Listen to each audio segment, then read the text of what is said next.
Yes, hello everyone and welcome to IFS. हम स्वागत करते हैं आपका इस नए लेक्चर सीरीज के अंदर, जहां हम एक नए टॉपिक के साथ मिल रहे हैं। एंड आज जो हम टॉपिक स्टार्ट करेंगे वो इंटरमीडिएट्स होगा। इंटरमीडिएट टॉपिक बहुत वाइड सिलेबस कवर करता है ऑर्गेनिक का। इसके अंदर बहुत सारी चीजें इन्वॉल्व हैं, जैसे कि नेम रिएक्शन का जो पोर्शन होता है, इनोलेट केमिस्ट्री जो होती है, और अपने साथ साथ सारे डिफरेंट इंटरमीडिएट्स तो ये लेके आता ही है, जैसे कार्बोकटाइन हो गया, कार्बोनाइन हो गया, फ्री रेडिकल्स हो गए। जितने भी आपने इंटरमीडिएट सुने हैं वो सब तो यहाँ पे आते ही हैं। ठीक है, तो these are the things which we will be covering from today. और ये आपका इंटरमीडिएट वाला पोर्शन काफी हाई, अच्छा खासा वेटेज भी रखता है आपके एग्जाम में, नेट के एग्जाम में, गेट के एग्जाम में, इवन सेट का एग्जाम में, तो सब में ही इसका अच्छा खासा वेटेज भी है। हाँ जी, अगर आप सेट हैं, रेडी हैं, तो बताइए स्टार्ट किया जाए। और मेरे ख्याल से आप में से सभी लोग हमसे परिचय रखते ही होंगे। हाँ, स्पेक्ट्रोस्कोपी के 2 लेक्चर्स बचे हुए हैं। वो 2 लेक्चर्स मेरे ख्याल से वेडनेसडे और थर्सडे को शेड्यूल्ड हैं, तो वेडनेसडे और थर्सडे को मेरे शेड्यूल में वो एडेड है, तो वो हम तभी कर रहे होंगे। ठीक है, क्योंकि आपके साथ सारे बैचेस के बच्चे नहीं हैं, क्योंकि कुछ बैचेस के बच्चों का इंटरमीडिएट्स हो गया है, तो आपका इंटरमीडिएट्स टॉपिक हमें जल्दी शुरू करना है, क्योंकि आपके भी तो एग्जाम नजदीक आ रहा है, तो आपका भी तो सिलेबस, हमें कुछ ठीक ठाक सिलेबस आपका हो जाए, इस वजह से हमने आपको जल्दी से इंटरमीडिएट शुरू किया। मतलब ऐसा प्लान सर का होगा बैक ऑफ द माइंड, इस वजह से उन्होंने ऐसा किया। ठीक है, स्पेक्ट्रोस्कोपी के लेक्चर्स वेडनेसडे आई थिंक और थर्सडे को शेड्यूल्ड है मेरे शेड्यूल के अंदर, और वो भी जो टाइमिंग्स होंगी वो 1 से 3 बजे के शेड्यूल में मुझे मिली हैं, तो मेरे ख्याल से वो तभी होने वाली हैं। ठीक है जी, तो मेरे ख्याल से ऐसा कोई बैच तो होगा नहीं जो नया है या मुझे जानता नहीं है, क्योंकि नाम तो सारे जाने पहचाने से ही लग रहे हैं मुझे।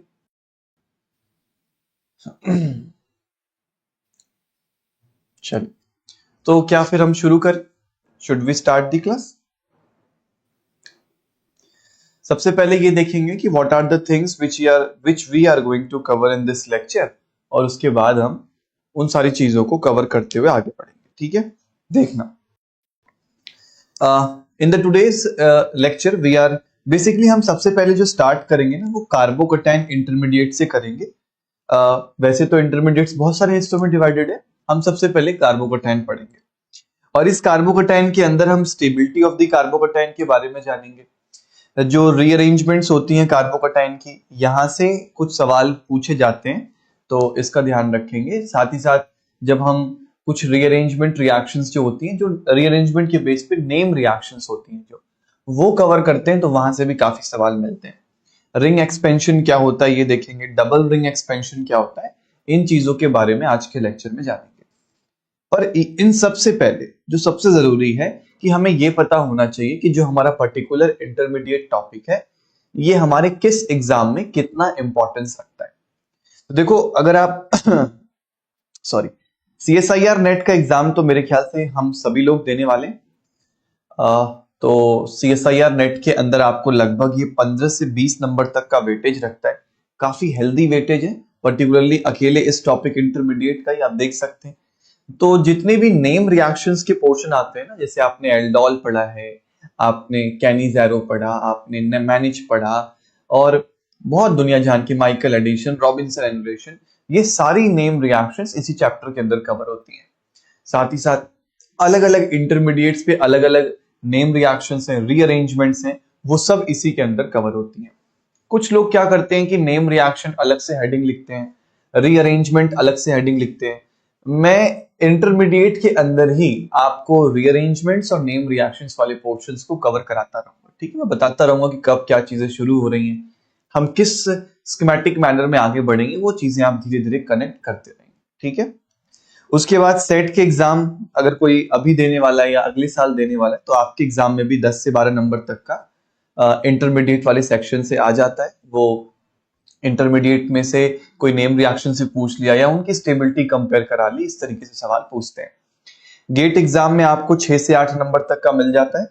और अगर आप कोई असिस्टेंट प्रोफेसर का एग्जाम देंगे इन फ्यूचर, जैसे राजस्थान में होता है, उत्तर प्रदेश में होता है, महाराष्ट्र में होता है, सॉरी महाराष्ट्र में नहीं होता, एमपी में होता है, पर्टिकुलरली असिस्टेंट प्रोफेसर के पोस्ट के लिए जो वैकेंसीज होती हैं उनके लिए जब पेपर्स कंडक्ट होते हैं तो उसमें भी आपको लगभग 3 से 4 क्वेश्चन मिल जाते हैं।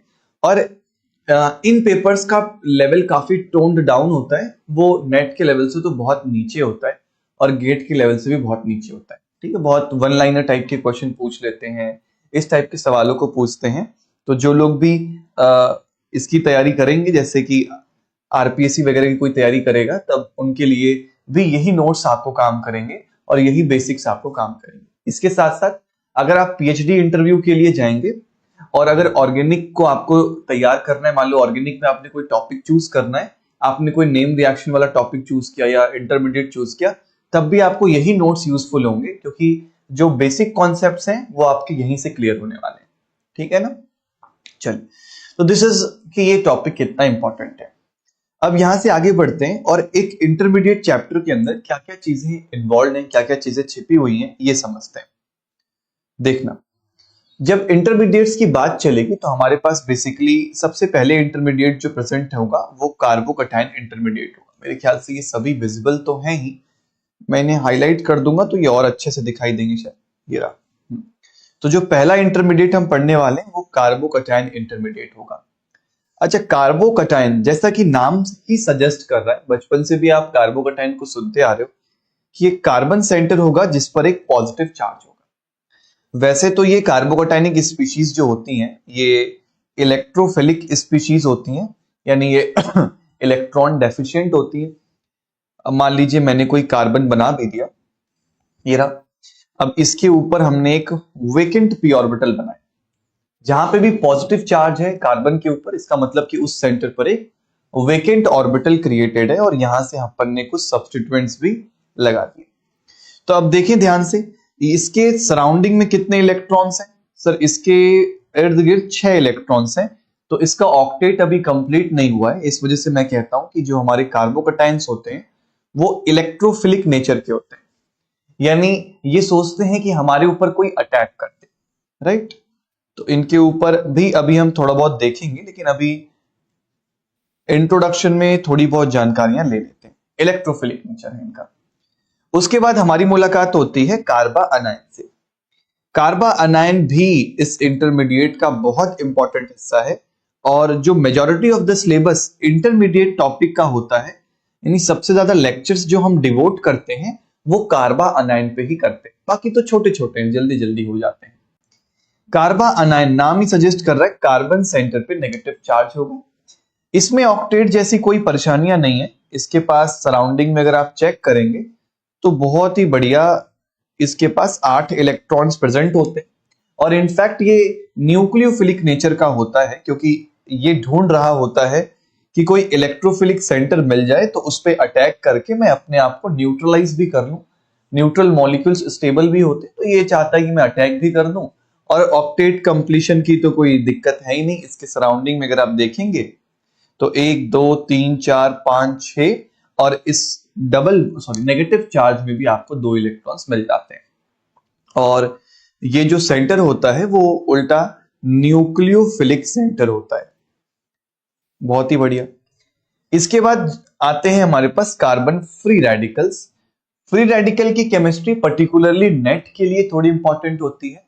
नेट में हम थोड़ी सी एडवांस लेवल को टच करेंगे फ्री रेडिकल्स में, बाकी सेट के लिए आप उसको अवॉइड करोगे तो कोई दिक्कत नहीं, मैं बता दूंगा कि कौन सी चीजें अवॉइड करनी है। और ये पार्ट सी के लिए हम इसको तैयार करेंगे कि अगर एक क्वेश्चन पार्ट सी में 25 क्वेश्चन के पूल में अगर एक क्वेश्चन पार्ट सी में फंसा रेडिकल का, तो वो हम कर सकें। और काफी समय हो गया रेडिकल से सवाल उतने धुआंधार नहीं बने हैं। पार्ट बी में तो आ रहा है, लास्ट 2 साल से स्टेबिलिटीज के ऊपर आ रहा है, तो देखेंगे हम इसे, ठीक है। और कार्बन फ्री रेडिकल जैसे कि नाम ही सजेस्ट कर रहा है, यहां पर कार्बन सेंटर के ऊपर एक सिंगल इलेक्ट्रॉन होता है। ये एक ऑड इलेक्ट्रॉन स्पीशीज होती है। अगर आप इसको ध्यान से देखेंगे तो इसके सराउंडिंग में 7 इलेक्ट्रॉन्स प्रेजेंट आपको दिखाई देंगे, 1 2 3 4 5 6 और यहां पर पी ऑर्बिटल में एक सिंगल इलेक्ट्रॉन, जिसकी वजह से हम इसे कहते हैं कि एक ऑड इलेक्ट्रॉन स्पीशीज होती है।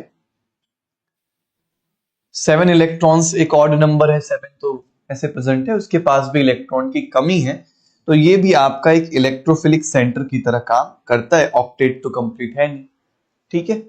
उसके बाद हमारी मुलाकात होती है कार्बीन से। अब ये तीन जो होंगे इनको हम इधर कर लेते हैं, कार्बीन, उसके बाद नाइट्रीन और उसके बाद बेंजाइन। ये तीन और इंटरमीडिएट्स होते हैं। इसमें से कार्बीन बड़ा इंटरेस्टिंग होता है, जहां कार्बन सेंटर के ऊपर इस तरीके से 2 इलेक्ट्रॉन्स लगाए जाते हैं। कार्बीन हमें बहुत धोखा देती है, पता है क्यों? कार्बीन को देख के हम समझ नहीं पाते कि यार इसके पास तो लोन पेयर है, तो इसका ऑक्टेट कंप्लीट है या नहीं है, क्या समस्या है। तो देखो, कार्बीन ना एक डाइवेलेंट स्पीशीज होती है, पहले तो ये समझो। ये बहुत सारे लोगों के लिए नया भी होता है, उनको कार्बीन समझ में नहीं आती है। तो कार्बीन एक डाइवेलेंट स्पीशीज है, मतलब इसके अंदर हमेशा 2 ही बॉन्ड आपको मिलेंगे। तो इसके सराउंडिंग में इलेक्ट्रॉन्स अगर देखे जाएं तो सर 1 और 2, 3 और 4, 5 और 6 है, तो 6 इलेक्ट्रॉन। इसका मतलब कार्बीन भी कैसी होती है? तो इलेक्ट्रोफिलिक ही होती है नेचर में। बहुत बढ़िया। अब कार्बीन के पास भी अपने पास एक वेकेंट ऑर्बिटल प्रेजेंट होता है, जिसके अंदर वो इलेक्ट्रॉन्स को एक्सेप्ट कर सकती है। इस वजह से कार्बीन भी इलेक्ट्रोफिलिक नेचर की होती है। कार्बीन से ही मोटिवेटेड होते हैं नाइट्रीन्स, और कार्बीन में तो कुछ बेसिक सवाल भी पूछे जाएंगे, लेकिन नाइट्रीन के अंदर कुछ फेमस रीअरेंजमेंट्स हैं जिनके ऊपर से सवाल आते हैं। उन रीअरेंजमेंट्स को कर लिया तो नाइट्रीन का मामला खत्म हो जाता है। और नाइट्रीन के अंदर हमारे पास एक नाइट्रोजन सेंटर मिलता है, जिसके ऊपर यूं 2-2 लोन पेयर्स प्रेजेंट होते हैं। जैसे कार्बीन एक डाइवेलेंट स्पीशीज होती है ना, नाइट्रीन एक मोनोवेलेंट स्पीशीज होती है। 1 2 3 4 5 6, इसके पास अपने पास कुछ ज्यादा ही बना दिया क्या हमने? नहीं, ठीक है। इसके पास इस तरीके से इलेक्ट्रॉन्स प्रेजेंट होते हैं, लोन पेयर्स, ठीक है। नहीं यार, एक तो ज्यादा बना दिया हमने। हाँ, इसके पास भी सराउंडिंग में अगर आप काउंट करेंगे तो 6 ही इलेक्ट्रॉन होते हैं। तो नाइट्रीन भी जो होती है हमारे पास, वो भी एक इलेक्ट्रॉन डेफिशिएंट स्पीशीज की तरह ही काम करती है। जैसे कार्बीन है वैसे नाइट्रीन है, बस यहाँ पे डाइवेलेंट स्पीशीज है और ये मोनोवेलेंट, मतलब कि एक ही बॉन्ड बनाता है, ठीक है। और फिर लास्ट में आते हैं हम बेंजाइन इंटरमीडिएट पे। आप में से कोई ऐसा बैच है जिसका रिएक्शन मैकेनिज्म हो गया है बाय चांस?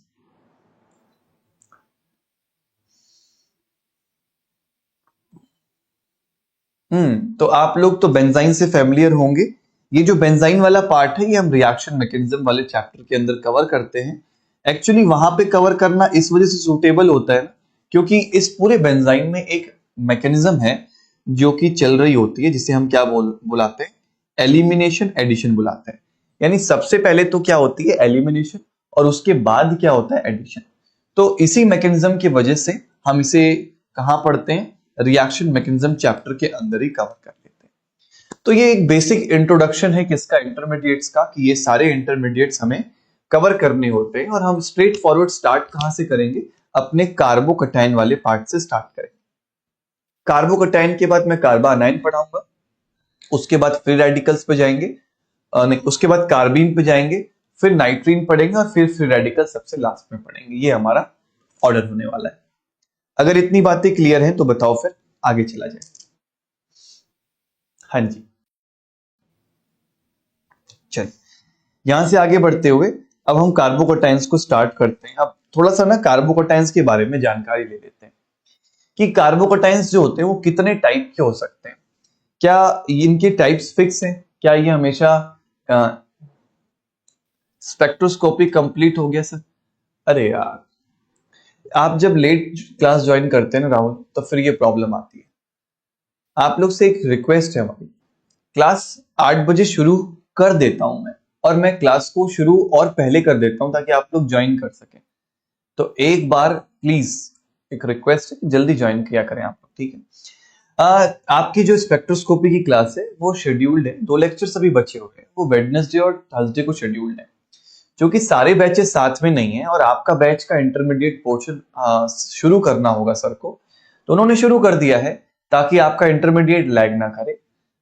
स्पेक्ट्रोस्कोपी के 2 लेक्चर्स हैं, वो कंटिन्यू हो जाएंगे वेडनेसडे और थर्सडे को। मेरे शेड्यूल में तो मुझे तभी मिला है, तो वो तभी होने वाला है, ठीक है। तो जब है ही नहीं आज उसका लेक्चर, तो नोटिफिकेशन कैसे आएगा? उसका नोटिफिकेशन आएगा वेडनेसडे और थर्सडे के लिए, ठीक है।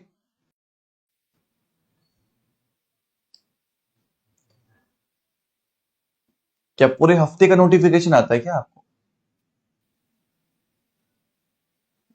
हाँ जी।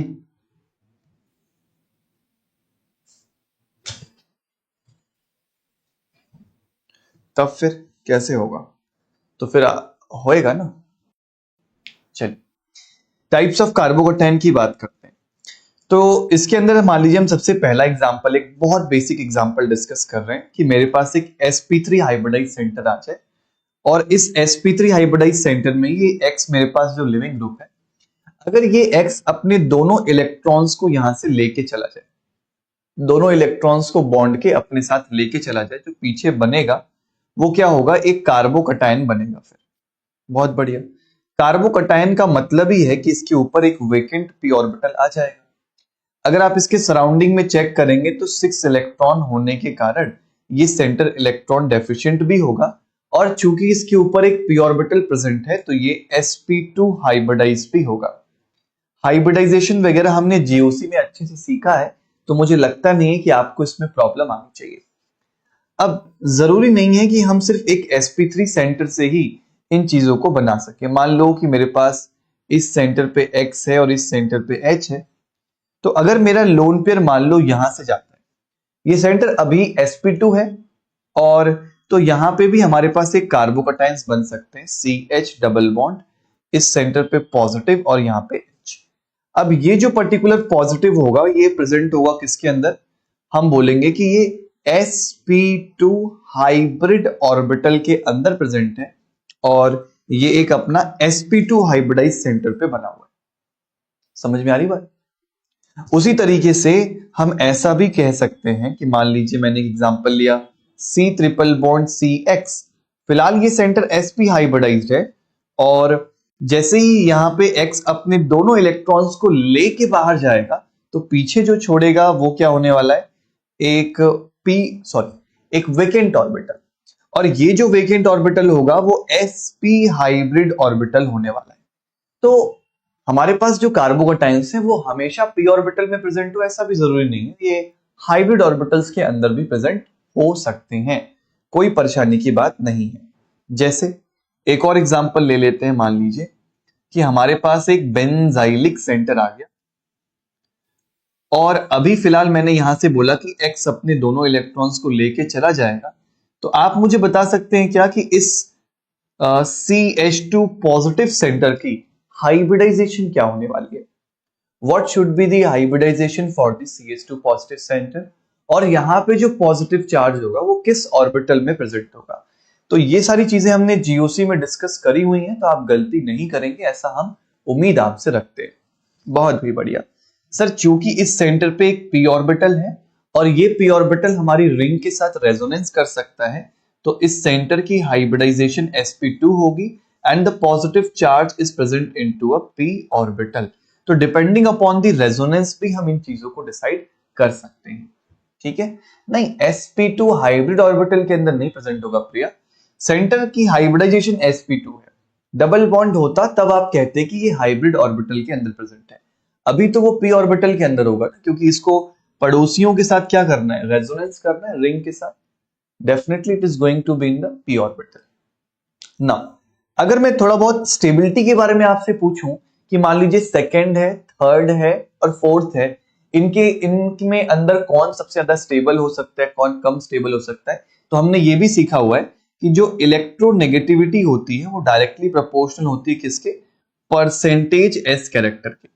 जीओसी में इसके ऊपर भी हमने बहुत सारी चर्चाएं करी हैं। अगर परसेंटेज एस कैरेक्टर कहीं बढ़ता है सर तो इलेक्ट्रोनेगेटिविटी भी बढ़ती है। इसका मतलब इनमें से जो सबसे लीस्ट स्टेबल होगा वो कौन सा होने वाला है? आपके पास sp हाइब्रिडाइज तो सबसे लीस्ट स्टेबल होगा। अब है तो ये भी sp2 और है तो ये भी sp2, लेकिन इन दोनों sp2s के अंदर आप देख रहे हैं कि जो फोर्थ वाला है वो रेजोनेंस कर सकता है, तो वो काफी as compare to second stable भी हो सकता है। ठीक है, और उसके बाद रेजोनेंस एक डोमिनेटिंग फैक्टर होता है, फोर्थ वाला काफी स्टेबल होता है। तो इस तरीके से हम एक जनरल कंपैरिजन तो कर ही सकते हैं, लेकिन आगे चल के मैं अभी आपको एक कार्बोकैटायन की स्टेबिलिटी का ऑर्डर भी लिखवाऊंगा, जिससे हम ये याद रख सकें कि अच्छा कौन सा कार्बोकैटायन स्टेबल जाता है और कौन सा कम, और अगर उसमें कुछ एक्सेप्शंस हैं तो उसके बारे में भी चर्चा, मतलब एक ही लिस्ट में लिखा होगा तो हमारे लिए भी आसानी होगी। ठीक है, लेकिन अब उससे पहले ये जान लेते हैं कि आखिर वो कौन कौन से फैक्टर्स होते हैं जो स्टेबिलिटी पे फर्क डालते हैं, मतलब कार्बोकेटाइन को स्टेबलाइज करते हैं, वो कौन कौन से फैक्टर्स हैं। तो आइए जानते हैं स्टेबलाइजिंग एंड डिस्टेबलाइजिंग फैक्टर्स के बारे में। इसके अंदर सबसे पहले हम बात करेंगे किसके बारे में, मीजोमरिक इफेक्ट के बारे में। मीजोमरिक इफेक्ट हमने जीओसी में यार खूब पढ़ा है, मुझे लगता नहीं है कि मुझे अब इसमें समझाने की जरूरत है। आप जानते ही हैं, कोई भी एक ऐसा कार्बोकेटाइनिक सेंटर जो किसी ऐसे एटम के पड़ोस में आ जाए जिसके ऊपर लोन पेयर्स प्रेजेंट होते हैं, तो ये बहुत ही इफेक्टिव टाइप का रेजोनेंस होता है जहां पे lone pair vacant P orbital में डोनेट हो जाए, ऑक्सीजन सेंटर और इस सेंटर पे एम। हमने वहां पे भी देखा था कि अभी फिलहाल इस कार्बोकेटाइन के सराउंडिंग में कितने इलेक्ट्रॉन्स हैं, 6, लेकिन जैसे ही प्लस एम इफेक्ट लग जाता है, अब इसके सराउंडिंग में टोटल इलेक्ट्रॉन्स 8 होने के कारण इसका ऑक्टेट कंप्लीट हो जाता है। तो इस तरह की स्टेबलाइजेशन जो प्लस एम इफेक्ट से मिलती है वो बहुत स्ट्रांग होती है, इनफैक्ट मैं बोलूंगा कि स्ट्रांगेस्ट होती है। इसको हम क्या बोल सकते हैं कि दिस इज स्ट्रांगेस्ट, क्योंकि ये बहुत ज्यादा स्टेबलाइज करता है, एक तरीके से ऑक्टेट को ही क्या कर देता है, कंप्लीट कर देता है। उसके बाद हम बात करेंगे सेकंड की, यानी सेकंड जो फैक्टर होता है उसे हम बोलते हैं रेजोनेंस। रेजोनेंस भी हमारे कार्बोकेटाइंस को स्टेबलाइज करता है, क्योंकि चार्जेस जितना ज्यादा डिस्पर्स रहते हैं ना, उतना ज्यादा उनके लिए स्टेबिलिटी आती है। और जैसे ही डबल बॉन्ड यहां पे शिफ्ट होगा, हमारे पास CH2 डबल बॉन्ड CH और इस सेंटर से CH2 पॉजिटिव हम बना देते हैं।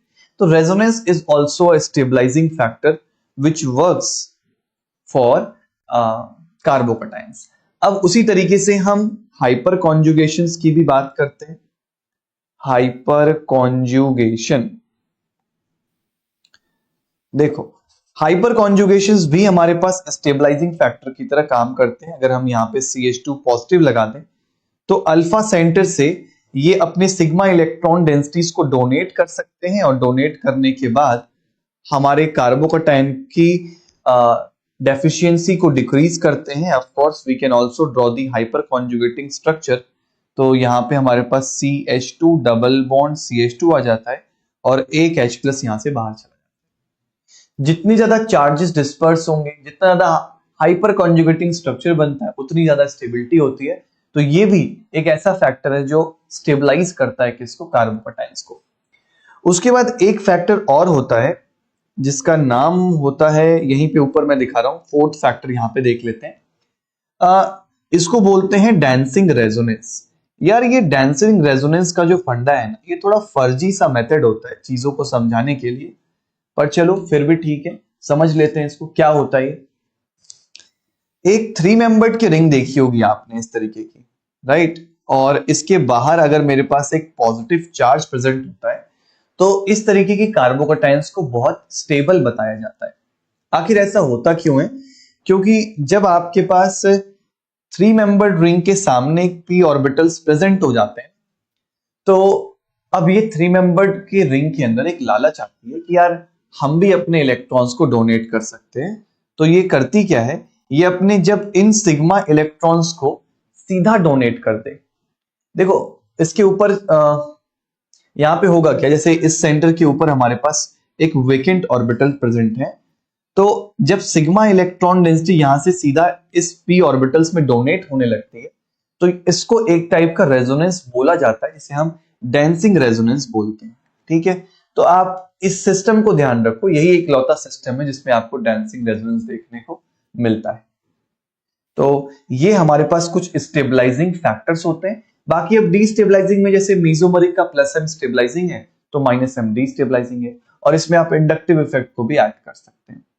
तो अब इन सब के बेसिस पे एक ओवरऑल स्टेबिलिटी का ऑर्डर हम लिखते हैं, जिससे हमें यह पता लगेगा कि कौन सा कार्बोकेटाइन बहुत स्टेबल है, कौन से कार्बोकेटाइन बहुत कम स्टेबल है। बताइए, चला जाए आगे यहां से।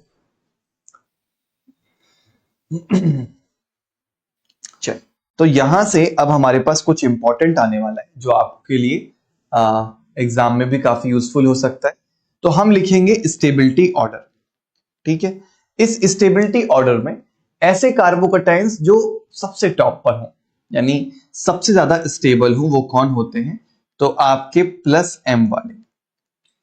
तो ऐसा कार्बोकटाइन जिसका ऑक्टेट कंप्लीट हो सकता है और जिसके अंदर प्लस एम की स्टेबलाइजेशन प्रेजेंट हो सकती है, उसकी स्टेबिलिटी सबसे चरम पर होती है, यानी वो बहुत स्टेबल होता है। उसके बाद नंबर आता है डांसिंग रेजोनेंस वालों का। डांसिंग रेजोनेंस सरप्राइजिंगली सबको पीछे छोड़ के इतना आगे निकल आता है, और इसके पीछे जो कारण है ना, वो एक ही है कि जो स्ट्रेन रिंग के अंदर रिलीज होता है वो इसको बहुत फेवरेबल बना देता है। और एक ऐसा कार्बन जिसके ऊपर 3 ऐसे ग्रुप लगे होंगे वो ज्यादा स्टेबल हो जाएंगे एज कंपेयर टू ऐसे कार्बन से जिसके ऊपर मात्र 2 ऐसे रिंग्स लगे होंगे, और ये ज्यादा स्टेबल हो जाएंगे एक ऐसे कार्बन से जिसके ऊपर मात्र 1 ऐसी रिंग लगी होगी। ठीक है, और इसके ऊपर यहां से हाइड्रोजन और हाइड्रोजन लगा होगा। तो ये हमारे पास सबसे पहले कौन आते हैं? डांसिंग रेजोनेंस वाले आ जाते हैं। अब डांसिंग रेजोनेंस से अगर आगे बढ़ा जाए तो मैं फिर इधर आ जा रहा हूं, इस साइड, ये रहे। अब नंबर आता है मेरे पास एक ऐसे कार्बोकटाइन का जिसके ऊपर 3 फिनाइल रिंग्स लगी होंगी। अब बेंजाइलिक सेंटर तो है ही ये। अब बेंजाइलिक के साथ साथ आप देख पा रहे हैं कि एक नहीं, इसके पास 3 बेंजीन रिंग्स हैं जिसके साथ ये रेजोनेंस कर सकता है। तो ये भी काफी एक इफेक्टिव बात होती है, इफेक्टिव रेजोनेंस होता है यहाँ पे काफी, तो इसकी स्टेबिलिटी भी काफी अच्छी होती है। इसके बाद जब आप आगे चेक करोगे तो आपके पास एक ऐसा कार्बोकटाइन आएगा जिसके ऊपर एक सिंगल बेंजीन रिंग प्रेजेंट हो। बहुत ही बढ़िया। सिंगल नहीं सर, डबल कहां जाएगा फिर? यस, पहले डबल का नंबर आएगा। अब इसके बाद आता है आपके पास सिंपल रिंग, जो यहां पे आप एक बेंजीन रिंग की बात करेंगे, यानी सिंपल बेंजाइलिक सेंटर प्रेजेंट हो, उसकी चर्चा कर सकते हैं। लेकिन यहां पे एक छोटा सा एक्सेप्शन हमें दिखाई देता है। क्या दिखाई देता है? कुछ कार्बोकटाइंस ऐसे होते हैं जो काफी डोमिनेट करते हैं। कौन से कार्बोकटाइंस? अगर मैं एक 3 डिग्री कार्बोकटाइन बनाता हूं, ठीक है, ये रहा मेरे पास 3 डिग्री कार्बोकटाइन, ये। अब ये 3 डिग्री कार्बोकटाइन, इसके पास 9 अल्फा हाइड्रोजन प्रेजेंट है। 9 अल्फा हाइड्रोजन मतलब कि 9 हाइपर कॉन्जुगेटिंग स्ट्रक्चर। तो काफी इफेक्टिव होता है ये, और ये एक्सेप्शनली आपके रेजोनेंस को भी हरा देता है। यानी ऐसा पहली बार आप देख रहे होंगे कि एक हाइपर कॉन्जुगेशन एक रेजोनेंस फैक्टर के ऊपर डोमिनेट कर रहा है। तो ये 3 डिग्री कार्बोकटाइन पर्टिकुलरली बेंजाइलिक कार्बोकटाइन के ऊपर डोमिनेट कर देता है, और ये ज्यादा स्टेबल हो जाता है किससे? बेंजाइलिक वालों से। हाँ, लेकिन बेंजाइलिक में भी वो जिसके पास सिर्फ एक बेंजीन रिंग होती है वो। ठीक है, इसके बाद हम बेंजाइलिक को ज्यादा बता सकते हैं, लेकिन कुछ किताबें क्या करती हैं, आप इसको बराबर भी लिखती हैं। किसके कंपैरिजन में? अगर मैं एक अलाइलिक सेंटर बनाता हूं तो इसके कंपैरिजन, यानी एक बेंजाइलिक सेंटर और एक अलाइलिक सेंटर में ज्यादा डिफरेंस नहीं है, इनकी स्टेबिलिटीज को लगभग सिमिलर कहा जाता है। लेकिन हमारे पास 3 डिग्री कार्बोकटाइंस ये तो काफी स्टेबल हो रहे हैं, ये बेंजाइलिक और अलाइलिक को तो डेफिनेटली पीछे छोड़ दे रहे हैं। Is this clear? क्या यहां तक मामला डाइजेस्ट हो रहा है? तो बताइए, फिर आगे चलें। इसके बाद जो मामले आएंगे वो आसान है, वही चीजें हैं जो हम डे टू डे लाइफ में डिस्कस भी करते रहते हैं। ठीक है, इसके बाद नंबर हमारे 3 डिग्री के बाद किसका आएगा? एक 2 डिग्री कार्बोकटाइन का आएगा। जैसे मान लीजिए, बना देते हैं, इस सेंटर पे हमारे पास एक CH3 और इस सेंटर पे एक CH3 लगा है और एक हाइड्रोजन लगा देते हैं। इसके बाद नंबर आएगा हमारे पास एक 1 डिग्री कार्बोकटाइन का। 2 डिग्री के बाद CH3CH2 पॉजिटिव 1 डिग्री। 1 डिग्री के बाद नंबर आता है हमारे पास, हम कह सकते हैं 0 degree. What is 0 degree sir? Simple methyl वाले जो सेंटर्स होते हैं, जैसे कि CH3 पॉजिटिव को बोला जा सकता है। अब इसके बाद भी कोई आता है क्या सर? हाँ, इसके बाद भी आ सकते हैं। जैसे मान लीजिए मेरे पास कोई नॉरबोरेन सिस्टम आ जाए, तो नॉरबोरेन कार्बोकटायंस बहुत अनस्टेबल होते हैं। अगर इनके लिए ब्रिजहेड सेंटर पे कोई कार्बोकटायन बना दिया जाए तो इनकी स्टेबिलिटी बहुत कम है। अब इनफैक्ट हम ऐसे ग्रुप्स में आ गए हैं जो बहुत अनस्टेबल होने वाले हैं। इसके बाद अगर बात की जाए, इसके बाद भी कोई आ सकता है क्या? हाँ, कोई एक ऐसी रिंग बना दीजिए जो एंटी एरोमेटिक हो ना, तो ये भी अनस्टेबिलिटी के ऑर्डर में सबको पीछे छोड़ देती है और काफी अनस्टेबल हो जाएगी। इनफैक्ट इस पूरे ऑर्डर में जो लीस्ट अनस्टेबल है वो हमारा एक एंटी एरोमेटिक कंपाउंड होता है। ये हमारे पास एंटी एरोमेटिक होते हैं और इसको समझाने के लिए हम किसका इस्तेमाल करते हैं? ब्रेड्स रूल का इस्तेमाल करते हैं कि sp2 सेंटर्स जो होंगे वो ब्रिजहेड पे नहीं हो सकते हैं। ब्रेड्स रूल के बारे में भी आज के लेक्चर में डिस्कशन होगा। तो ये सारी जानकारियां आपके लिए इंपॉर्टेंट हो सकती हैं। इसके अंदर हमने एक ओवरऑल ऑर्डर लिखने की कोशिश करी है। अगर ये छाप लिया हो तो बताना, फिर आगे चलते हैं।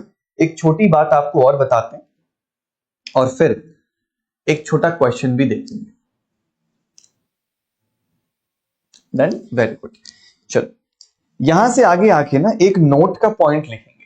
ये नोट का पॉइंट इसलिए लिखवा रहा हूं क्योंकि कई बार आपके लिए यूजफुल हो सकता है। देखो, अगर मैं एक ऐसा कार्बोकटायन बात करूं जो डेंसिंग रेजोनेंस करता हो, ठीक है, यहीं पर कंफ्यूजन पैदा होता है। और एक ऐसा कार्बोकटायन ले लूं जो एरोमेटिक हो नेचर के अंदर। कैसा हो? एरोमेटिक हो नेचर के अंदर। तो डेंसिंग रेजोनेंस जो होते हैं ना, वो एरोमेटिक कार्बोकटायंस के ऊपर डोमिनेट करते हैं और ये इनसे भी ज्यादा स्टेबल हो जाते हैं।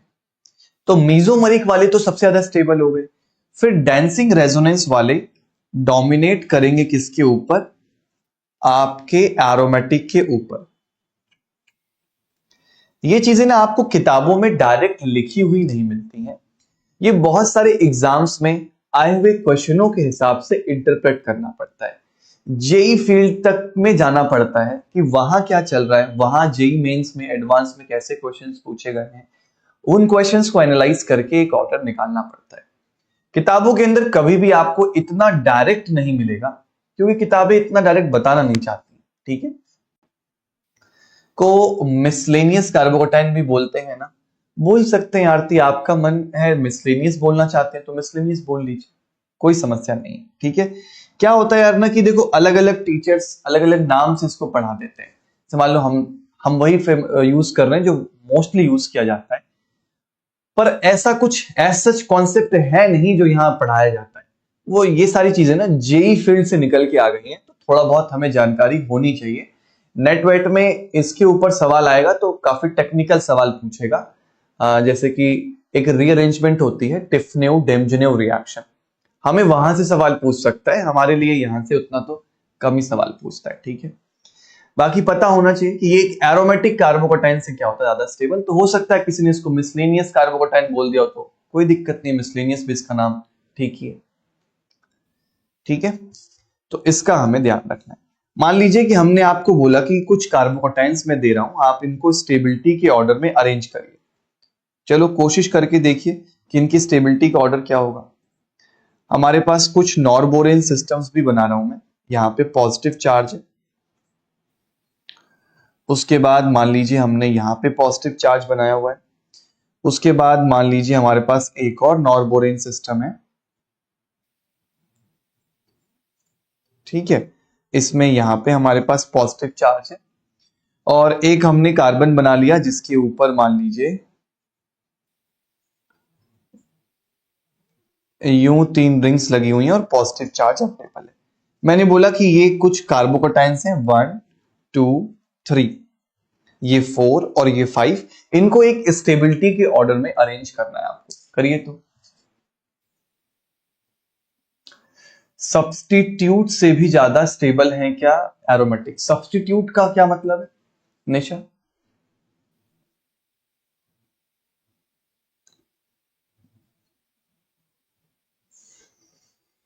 Substitute carbocations. बताइए।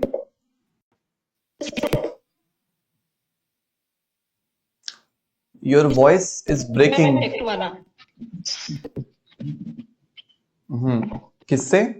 उसमें हमें पहले तो शायद थोड़ा कंफ्यूजन है कि सबसे हम मेजर एरोमेटिक रखते हैं, उसके बाद में प्लस एम वाला, फिर ये डेंसिंग आपने बताया। देखिए प्लस एम की जो होते हैं वो सबसे ज्यादा स्टेबल है, उसमें तो कोई डाउट ही नहीं है। वहां तो चीजों का ऑक्टेट ही कंप्लीट हो जा रहा है। आवाज चली गई सर, आवाज नहीं आ रही आपकी। मेरी आवाज नहीं आ रही? अभी आ रही है हमारी वॉइस? जी सर जी। हाँ, तो ये कह रहे हैं कि जो प्लस एम वाले होते हैं वो तो डाउट ही नहीं है उनके अंदर, वो तो बहुत स्टेबल है, क्योंकि वहां कार्बोकटाइन के ऑक्टेट कंप्लीट हो जा रहे हैं। ठीक है, उसके बाद हमारे सामने एक नया आया है डांसिंग रेजोनेंस, जिसे हम इज्जत दे रहे हैं क्योंकि ये एरोमेटिक कंपाउंड से भी थोड़ा स्टेबल हो जा रहा है। उसके बाद तो एरोमेटिक ही आएंगे और उसके बाद जो हमने पूरा ऑर्डर लिखा है वो कंटिन्यू होगा। अब इसमें आप क्या पूछना चाह रहे हैं वो बताइए। सर मुझे ये कंफ्यूजन है, सबसे पहले हमें एरोमेटिक का बताया था, फिर प्लस एम का, फिर ये डेंसिंग का, तो उल्टा पुल्टा हो रहा है मामला।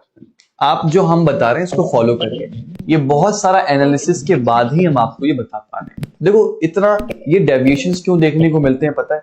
क्योंकि किसी भी किताब के अंदर आपको ऐसा चीजें लिखी मिलती नहीं है, और आप पहले से कहीं से पढ़ते हैं तो किसी ने कुछ बना दिया, किसी ने कुछ बना दिया।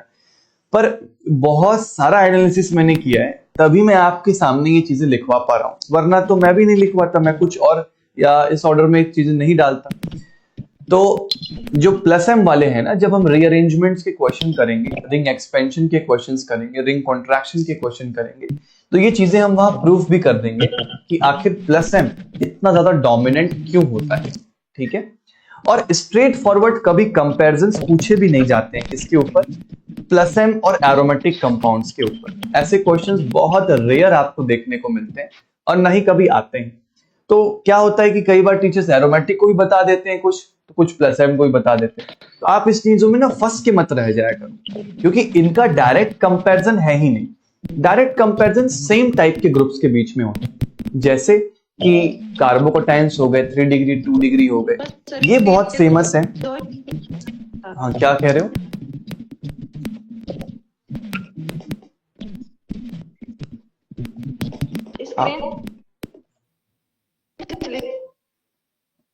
यार सबके साथ ये प्रॉब्लम हो रही है क्या? मेरी वॉइस सभी को साफ साफ आ रही है?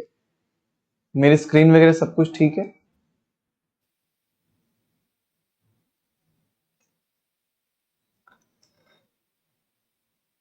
निशा जी का नेटवर्क मुझे लग रहा है थोड़ा गड़बड़ है। चलिए, तो हम ये कह रहे थे कि देखो, चूंकि यार आप लोग ना नेट के स्टूडेंट हो, तो मेरे पास फ्रीडम है कि मैं आपको ये चीजें बता सकता हूं। समझो, सुनो ध्यान से जो मैं कहना चाह रहा हूं, कि ये सारे ऑर्डर्स कभी भी आपको किताबों के अंदर डायरेक्टली नहीं मिलेंगे। बहुत सारा एनालिसिस के बाद ही, बहुत सारे नोट्स को एनालाइज करने के बाद ही हम आपको लिखवा पा रहे हैं। हम ये कह रहे थे कि कभी भी इस तरह के कंपैरिजंस वो कराता ही नहीं है। कंपैरिजंस हमेशा सेम टाइप के ग्रुप्स के बीच में होती है। ठीक है, जैसे कि नॉरबोरिन सिस्टम्स हो गए तो नॉरबोरिन में हो जाएगी, या मान लीजिए आपके पास कार्बोकटाइन्स हो गए तो उसमें हो जाएगी। बेंजाइलिक अलाइलिक सेंटर्स में कराई जाती है और 3 डिग्री सेंटर्स में कराई जाती है। ठीक है, तो उससे रिलेटेड जो क्वेश्चन आ सकता है वो मैं अभी डिस्कस करूंगा अभी, कि क्लेडन किताब किस तरीके से क्वेश्चन पूछ सकती है। आप इन चीजों के बारे में उतना लोड मत लिया करें कि यार इस एग्जैक्ट ऑर्डर क्या होगा, कि इसका ज्यादा या इसका कम, कोई नहीं बता सकता। यही कारण है कि जब भी आप किसी प्रोफेसर से भी पढ़ते हैं, मान लो अपने कॉलेज में भी किसी प्रोफेसर से पढ़ोगे ना, तो वो भी आपको ऐसे एक ऑर्डर नहीं लिखवा के दे देगा कि यही है जो जिंदगी भर फॉलो होगा। ठीक है, ये एक रफ ऑर्डर मैंने बनाया है, बहुत सारी चीजों को एनालाइज करके, आप इस पे भरोसा रखें, इसके साथ चलें, आपका क्वेश्चन नहीं गड़बड़ होगा। ठीक है, चलिए आगे बढ़ते हैं। अब इनकी स्टेबिलिटीज को समझते हैं। क्योंकि हमारे पास यहाँ पे 6 पाई इलेक्ट्रॉन है, तो ये आपके पास एक एरोमेटिक सिस्टम है, तो काफी स्टेबल होगा। लेकिन यहाँ पे हमारे पास डांसिंग रेजोनेंस वाला भी है, तो 5th को हम डोमिनेट कराएंगे किसके ऊपर? 1 के ऊपर। उसके बाद कहानियां नॉर्मल सिचुएशन के, आपके आंसर्स भी चले गए स्क्रीन पे। तो चलो, अब ये कार्बोकटाइन जब मैं यहाँ पे देखता हूं, तो ये ऐसा तो नहीं है ना कि ब्रिज हेड पे बना हुआ है। तो सर अब तीसरे नंबर पे कौन आएगा? तीसरा वाला ही आ जाएगा। इसके बाद हमारे पास 2 ब्रिज हेड सेंटर्स वाले हैं, दूसरा और चौथा। लेकिन दूसरे में जो ब्रिजिंग सेंटर्स हैं, जो ब्रिजिंग चेन है, 1, 2 और 3 चेन वाला सिस्टम है, इस चेन में नंबर ऑफ कार्बन्स कम है। कम होने के कारण स्ट्रेन ज्यादा होगा इसके अंदर।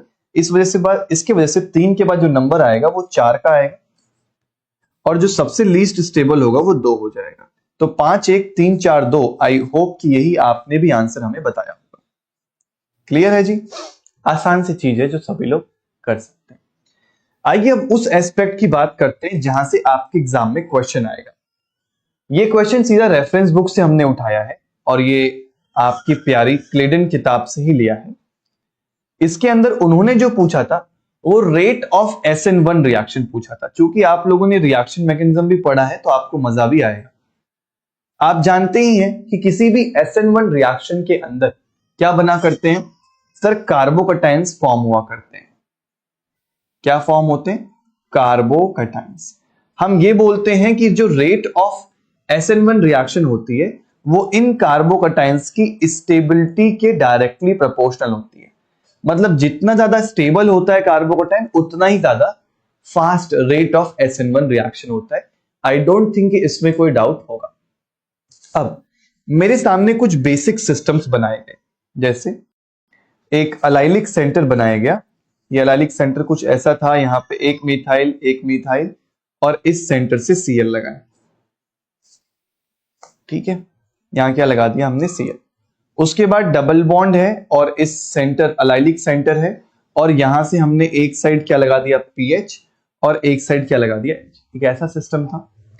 यहां से आगे बढ़े, हमारे पास मान लीजिए एक 3 डिग्री सेंटर दिया हुआ था और आगे बढ़े हमारे पास एक Cl सेंटर दिया हुआ था। ठीक है, तो हमारे पास A, ये हो जाएगा हमारे पास B, ये हो जाएगा हमारे पास C और ये हो जाएगा हमारे पास D। D के बाद भी एक बना लेते हैं। मान लीजिए हमारे पास एक बहुत सिंपल सादा जीवन, एक अलाइलिक आ गया E। मेरे सामने इन सिस्टम्स को देने के बाद बोला गया कि आप रेट ऑफ SN1 रिएक्शन को कंपेयर करिए।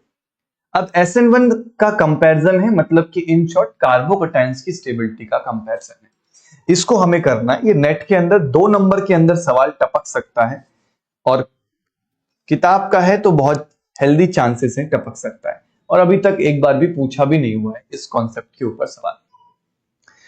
तो अब सबसे पहले क्या करना होगा कि हमें लिविंग ग्रुप्स को बाहर करना होगा कि नहीं? तो सर जब हम लिविंग ग्रुप को बाहर करेंगे तो हमारे पास क्या जनरेट होंगे? कार्बोकटाइंस। तो फिलहाल जो कार्बोकटाइन यहां पे दिख रहा है वो ऐसा है, लेकिन हमें दिल ही दिल में ये भी पता है कि ये मेरा कार्बोकटाइन क्या कर सकता है? रीअरेंजमेंट भी कर सकता है। तो जब मैं इसको रीअरेंज कराऊंगा तो यही हमारा कार्बोकटाइन कहां पे आ जाएगा? इस वाले सेंटर पे, और हमारे पास जो डबल बॉन्ड आएगा वो यहां पे बन जाएगा।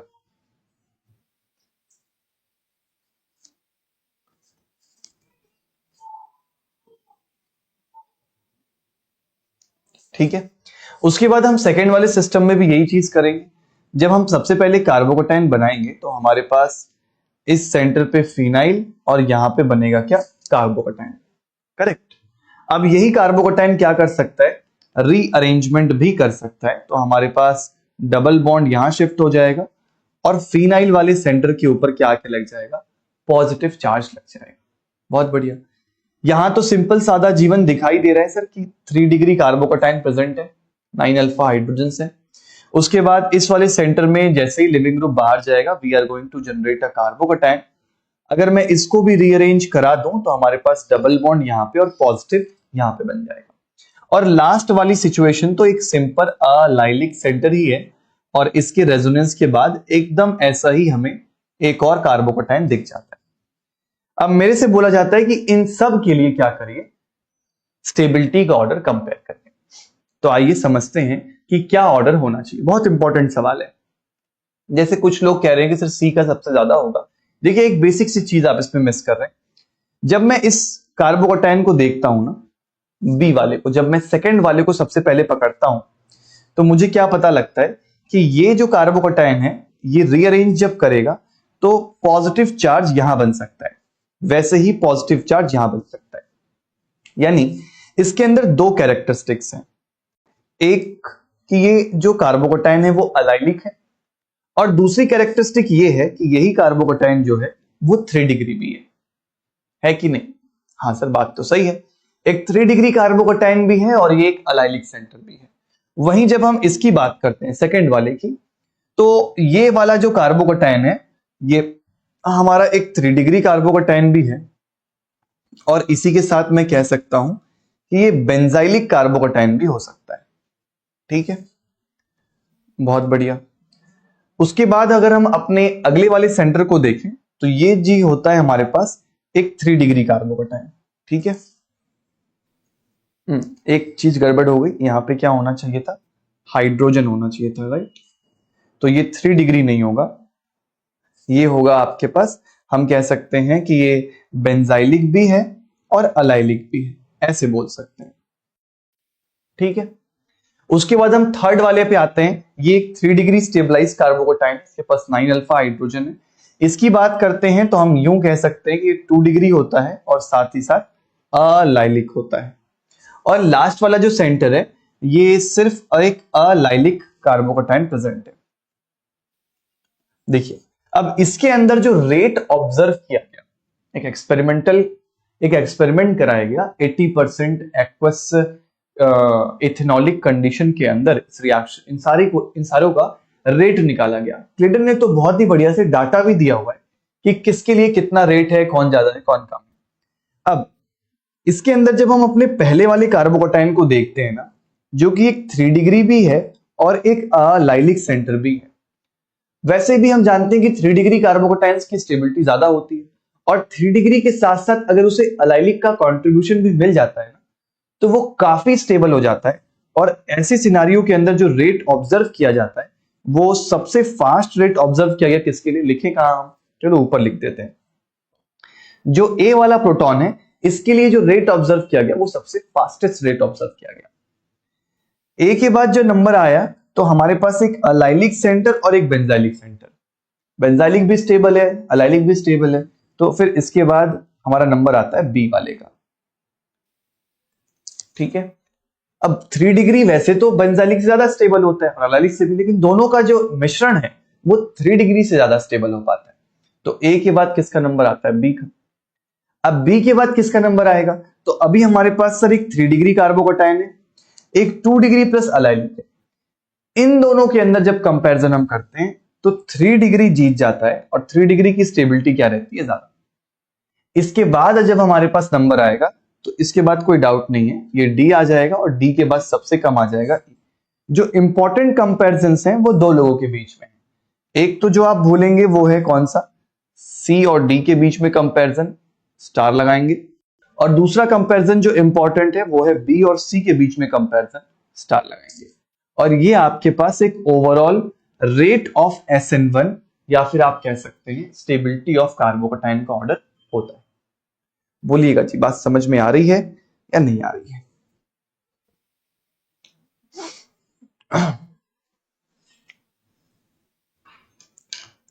हाँ जी, ठीक है, तो इसको नोट डाउन कर लें। इंपॉर्टेंट क्वेश्चन, इसमें से कोई भी 2 पूछ सकता है, कोई भी 3 पूछ सकता है एग्जाम के अंदर। आने वाले समय में किसी न किसी साल तो यहां से सवाल आएगा ही आएगा। अब आपकी किस्मत पे डिपेंड करता है कि आपने पाप कम किए हैं या ज्यादा किए हैं। कम किए होंगे तो आ जाएगा और ज्यादा किए हैं तो फिर नहीं आएगा। ठीक है, चल, अगर ये सब छाप लिया हो तो आगे चलते हैं और रीअरेंजमेंट के एस्पेक्ट को देखते हैं। किसके, कार्बोकैटायंस के जो रीअरेंजमेंट का एस्पेक्ट होता है उसको समझते हैं।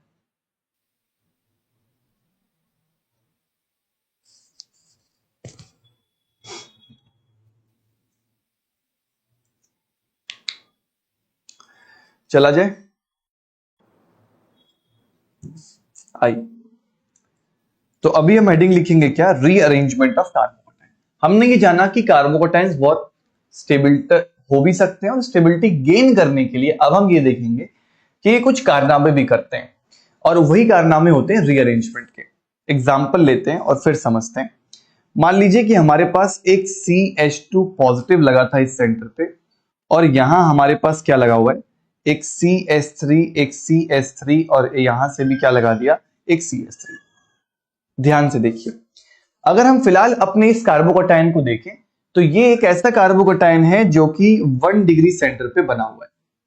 इसे पता है कि अगर मैं पड़ोसी सेंटर पे आ जाऊंगा तो काफी स्टेबल हो जाऊंगा, तो ये यहां से एक मिथाइल को शिफ्ट कर देता है पड़ोसी कार्बोकैटायन के ऊपर। तो इस तरह की शिफ्टिंग को हम क्या बोलते हैं? 1,2 मिथाइल शिफ्ट बोलते हैं। 1,2 मिथाइल शिफ्ट बोला जाता है। तो इस शिफ्टिंग में होगा क्या? हमारे पास CH3 carbon centre, CH2 centre से आके क्या लग जाएगा? CH3, और यहां पे हमारे पास CH3 प्रेजेंट होगा और एक कार्बोकैटायन। अब हमारा 1 डिग्री कार्बोकैटायन जब 3 डिग्री कार्बोकैटायन में कन्वर्ट होगा तो ऑफ कोर्स इस तरह की रीअरेंजमेंट एक्सपेक्टेड है ही, होने ही वाली है। इतना ही नहीं, अगर मान लीजिए कि हमारे पास इस कार्बन सेंटर पे 3 फिनाइल रिंग्स लगी, ठीक है, 3 फिनाइल रिंग्स लगा दी और यहां पे हमारे पास CH2 पॉजिटिव आ गया, तो इस शिफ्टिंग का नाम क्या होगा फिर बताइए? जब 3 फिनाइल रिंग्स लगा दी तो इस बार भी इसके मन में लालच होगा कि हम क्या कर जाए? शिफ्ट कर जाए, क्योंकि ये कार्बोकैटायन फिलहाल यहां कैसा है? 1 डिग्री, तो इसको बोलते हैं 1,2 फिनाइल शिफ्ट। 1,2 फिनाइल शिफ्ट मतलब कि हमारे पास एक जो पीएच ग्रुप है वो पड़ोसी सेंटर के ऊपर शिफ्ट हो जाता है, तो पीएच कार्बन पॉजिटिव, इस सेंटर पे एक फिनाइल और यहां पे नीचे एक फिनाइल लगाए। ऑफ कोर्स 1 डिग्री के बाद अगर कोई इतना तगड़ा बेंजाइलिक सेंटर बन सकता है तो ये भी स्टेबल होगा, इसे बोलते हैं 1,2 फिनाइल शिफ्ट। मान लीजिए कि हमारे पास एक ऐसा सेंटर आए जहां पे CH3 भी अवेलेबल है, हाइड्रोजन भी अवेलेबल है और इस सेंटर पे फिर पॉजिटिव चार्ज भी प्रेजेंट है। अब हमें देखना है कि क्या रीअरेंजमेंट हो सकती है या नहीं हो सकती है, और अगर हो सकती है तो आखिर वो कौन सा ग्रुप है जो करने के लिए राजी है। क्योंकि मेरे पास अब चॉइस तो 2 आ गई है कि मैं अपने हाइड्रोजन को भगा दूं या मैं अपने CH3 को भगा दूं। अब बहुत सारे लोग यहाँ पे क्या करते हैं? वो माइग्रेटरी एप्टीट्यूड पे चले जाते हैं। आपको कोई माइग्रेटरी एप्टीट्यूड नहीं फॉलो करना है यहाँ पे, ठीक है? आपको हमेशा स्टेबल प्रोडक्ट्स बनाने, आप ये सोचो, क्योंकि जब भी आप रीअरेंजमेंट्स करते हो ना, जैसे ये वाले रीअरेंजमेंट्स होते हैं, आप एक्चुअली थर्मोडायनेमिकली स्टेबल प्रोडक्ट्स बनाते हो, तो हमेशा आपको एक स्टेबल कार्बोकैटायन की तलाश करनी है। अब जैसे यहां पर आप जब हाइड्रोजन शिफ्ट करोगे तो जो कार्बोकैटायन है वो 3 डिग्री बनेगा, और अगर मिथाइल शिफ्ट कर दिया तो फिर तो 2 डिग्री में रह जाएगा, तो फिर वो अच्छी बात नहीं है। तो यहां से हम करेंगे 1,2 हाइड्राइड शिफ्ट। ये चीजें आपको कहीं ना कहीं आती हैं, हम बस आपको एक बार रिकैप करवा रहे हैं, ठीक है? इस सेंटर पे पॉजिटिव हो जाएगा, यहां CH3, और इस सेंटर पे भी क्या लग जाएगा? CH3। Yes, this carbocation is very stable. तो डिपेंडिंग अपॉन द कंडीशन और स्टेबिलिटी को देखते हुए हम अलग अलग रीअरेंजमेंट्स करवा सकते हैं। आइए कुछ और रीअरेंजमेंट्स देखते हैं। जैसे मान लीजिए कि मेरे पास इस सेंटर पे एक CH3 लगा हुआ है, ये कार्बन सेंटर है, और इससे फिलहाल मैंने आपको 2 फिनाइल रिंग्स लगा के दे दी, CH2 पॉजिटिव। अब ऐसी कंडीशन जब हमारे सामने आ जाए तो अब हम किसकी शिफ्टिंग कराएंगे? हमें ये सोचना पड़ेगा। चलिए सोचिए, बताइए, फिनाइल शिफ्ट किया जाए या मिथाइल को शिफ्ट किया जाए?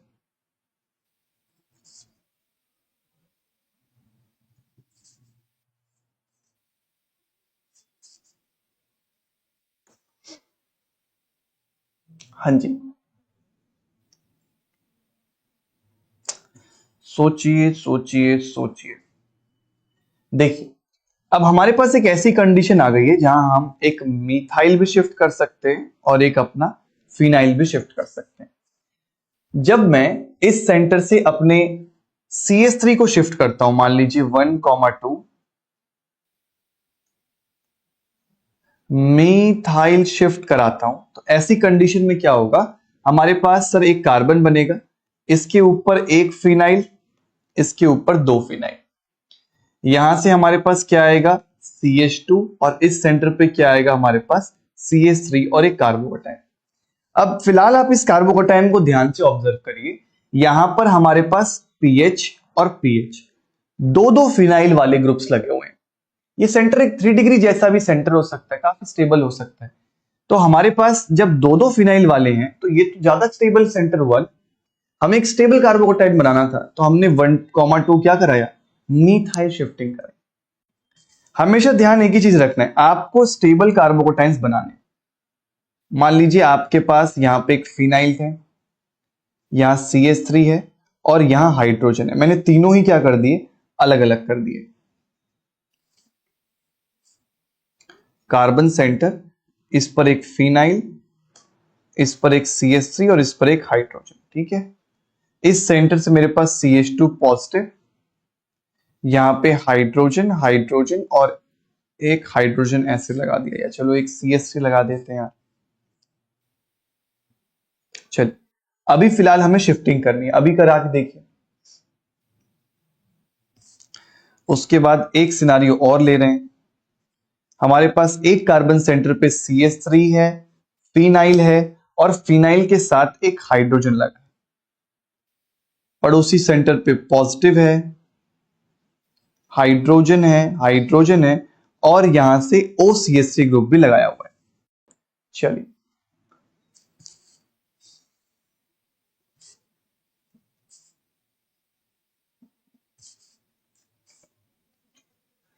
देखिए ऊपर वाली सिचुएशन में क्या हम इस साइड से करेंगे शिफ्टिंग? नहीं सर, उतना स्टेबल कार्बोकेटाइन नहीं बना पाएंगे। लेकिन अगर हम इस साइड से शिफ्टिंग करें और यहां से अपना हाइड्रोजन को ही घसका दें धीरे से, राइट, तो यहां से हम क्या बना पाएंगे? अगर हम करें तो 1,2 हाइड्राइड शिफ्ट करा पाएंगे सर। और ऐसी सिचुएशन के अंदर जो कार्बोकेटाइन बनेगा वो कैसा होगा?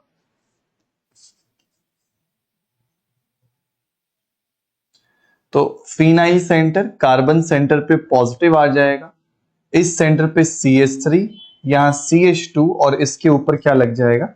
एक हाइड्रोजन, तो वो तो लगा ही हुआ है, यहां पे हो जाएगा CH2 और CH3।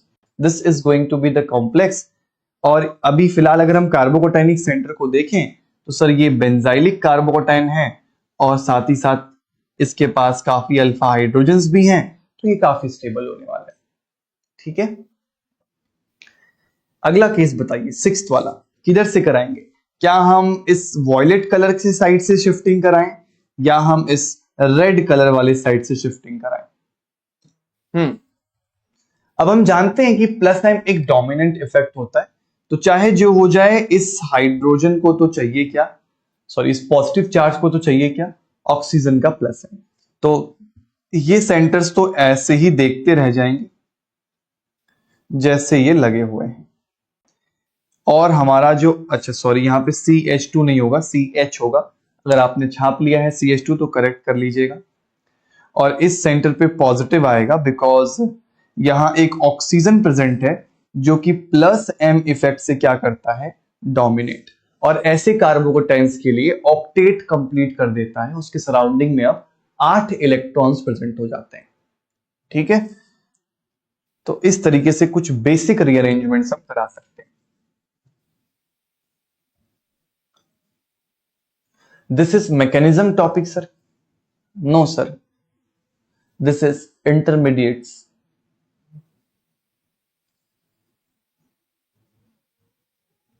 ठीक है, चलिए अब हम एक सवाल देखेंगे जिसके अंदर मैं कुछ एग्जांपल्स लिखूंगा। आपको ये बताना होगा कि इसमें से कौन कौन से ऐसे एग्जांपल्स हैं जो रीअरेंजमेंट करेंगे, और जो करेंगे फिर आप उनके लिए क्या लिखेंगे, आप उनके लिए स्टेबिलिटी का ऑर्डर लिखेंगे। मतलब स्टेबिलिटी का ऑर्डर नहीं यार, उनके लिए रीअरेंजमेंट कराएंगे आप। ठीक है, जैसे मान लीजिए हमारे सामने एक पहला कार्बोकेटाइन है ऐसा, you need to tell me कि how many of them are going to show rearrangement. जैसे गेट में NAT का क्वेश्चन नहीं आता, बस समझ लो उसी तरीके का। फिर हमारे पास एक नाइट्रोजन सेंटर है और इस सेंटर से हमारे पास एक एल्कीन भी है और यहां पर पॉजिटिव चार्ज है। बहुत बढ़िया। इसके बाद हमारे पास एक 6 मेंबर्ड की रिंग ऑक्सीजन भी है, यहां से फिनाइल है और इस सेंटर पे CH3 भी है। एक्सेलेंट। अगला केस देखते हैं, हमारे पास जी एक 7 मेंबर्ड की रिंग है और इस सेंटर के ऊपर हमने एक पॉजिटिव लगाया हुआ है। Next scenario, we have a 6-membered ring, a phenyl and a CH3 with a positive here. अगला सिनारियो ले लेते हैं,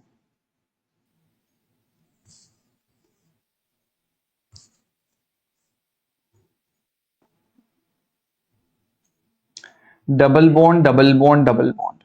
इस सेंटर से मान लीजिए हमने OCH3 लगा दिया और इस सेंटर पे हमने पॉजिटिव लगा दिया, ठीक है,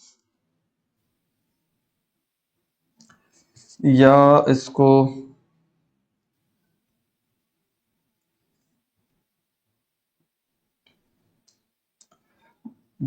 ये कर लो, चलो ठीक है, पर ये तो हमने ड्रॉ कर ही लिया है, चलो OCH3 ही रहने देते हैं।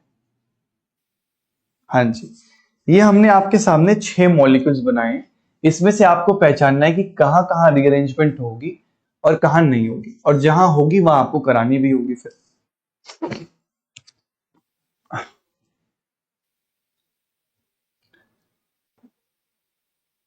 हाँ जी,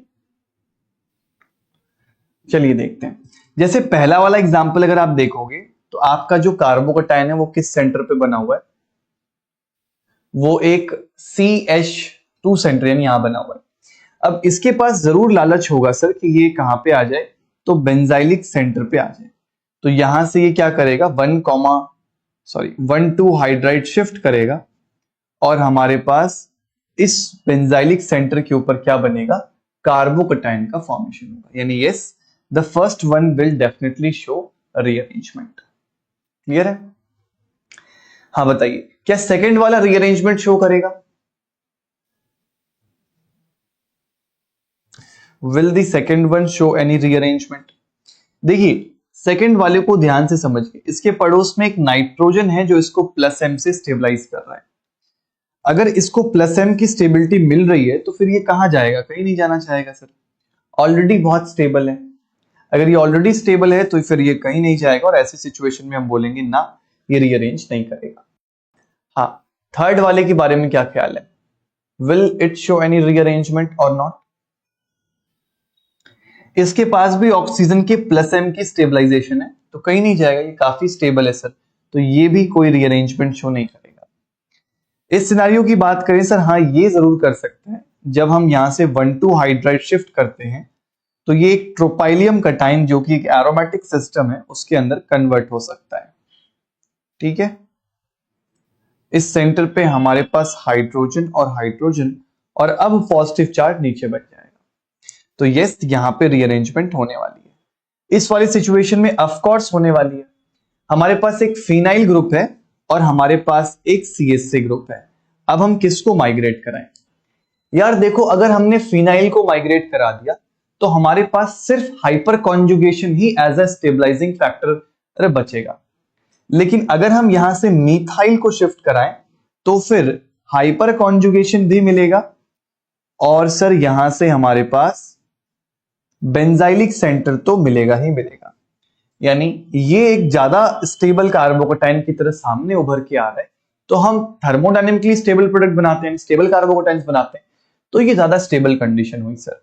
तो यहां पे हमने शिफ्टिंग किसकी करी है, तो हम बोलेंगे 1,2 मीथाइल शिफ्ट किया है। Very good. अब हम जब लास्ट वाली सिचुएशन को देखते हैं तो देखो यहां पर लड़ाई तगड़ी है, ऑक्सीजन का जो +M है वो डोमिनेट करेगा क्योंकि +M इफेक्ट काफी स्ट्रांग होता है, और इस साइड हम करेंगे तो एरोमेटिसिटी आएगी, लेकिन +M इफेक्ट इस कार्बोकटाइन को कहीं जाने नहीं देगा, क्योंकि +M इफेक्ट ने ऑक्टेट को कंप्लीट किया हुआ है। एरोमेटिसिटी तो रेजोनेंस करेगा, साइक्लिक रेजोनेंस करेगा, मॉलिक्यूल को की एनर्जी को घटाएगा, काफी स्टेबलाइज करेगा, लेकिन +M तो तगड़ा होता ही है, वो तो ऑक्टेट को ही कंप्लीट कर देता है। तो फिर यहां पे भी आपको किसी भी तरह की रीअरेंजमेंट्स नहीं दिखाई देंगी, यानी जो टोटल केसेस हो गए जिसके अंदर रीअरेंजमेंट्स हो सकती हैं वो 3 हो जाएंगी आपके पास। बोलो बात समझ में आ रही है?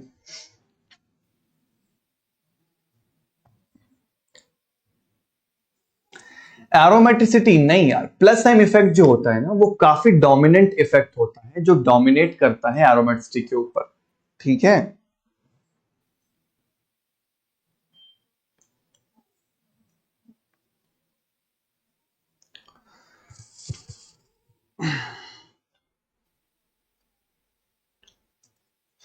तो इस पर्टिकुलर एग्जाम्पल का थोड़ा ध्यान रखिए। एज सच वैसे कोई डायरेक्ट एग्जाम्पल कभी पूछा नहीं जाता एग्जाम में, लेकिन आपके कॉन्सेप्ट्स को क्लियर करने के लिए हमें ये बताना पड़ता है। अरे यार, ओवरऑल स्टेबिलिटी लिखवा तो दिया निशा, आप इतना अपने आप को कॉम्प्लिकेट क्यों कर रहे हैं? इसीलिए तो हमने ये ऑर्डर आपको लिखवाया है। इसके अंदर देखिए ना, राजा साहब ऊपर सबसे बैठे हुए हैं। जब ये अपना लोन पे डोनेट करता है, आप इस बात पे फोकस ही नहीं कर रहे हैं कि ये क्यों सबसे ज्यादा स्टेबलाइज कर रहा है। देखिए, कार्बन सेंटर, इस सेंटर पे एक हाइड्रोजन और इस सेंटर पे एक हाइड्रोजन, यहां पे ऑक्सीजन और यहां पे N, ठीक है। ऑक्सीजन के पास एक लोन पेयर बचेगा और यहां पे पॉजिटिव। जब मैं इसके लिए एक रेजोनेटिंग स्ट्रक्चर बनाता हूं, तो अभी हमारे पास क्या होगा? 1 और 2, 3 और 4, 5 और 6, 7 और 8। ऑक्सीजन के साइड भी देखिए, तो ऑक्सीजन के भी जो ऑक्टेट्स हैं वो कंप्लीट है। मतलब कोई भी ऐसा एटम ही नहीं बचता है जिसका ऑक्टेट इनकम्प्लीट होता है, ठीक है। और अभी के एग्जांपल के लिए हमें ओवरऑल स्टेबिलिटी थोड़ी बतानी है यार, हर जगह थोड़ी कंपैरिजन कर दोगे। अब ऐसे तो दुनिया जहान के मैं कार्बोटाइन कंपेयर ही करते रह जाओगे। फिर कंपैरिजन वहीं किया जाता है जहां हो सकता है, अपने मनगढ़ंत बना के थोड़ी ना कंपैरिजन करने लगोगे। बात समझ में आ रही है? इन दिस ऑर्डर बताया तो डांसिंग रेजोनेंस के बाद आएगा वो, ठीक है। देखो, मैं क्यों एक डेफिनेट ऑर्डर उसके अंदर नहीं डाल रहा हूं, क्योंकि इस तरीके की चीजें होती ही नहीं है, एग्जिस्ट ही नहीं करती हैं यार। आप लोग समझते क्यों नहीं हो?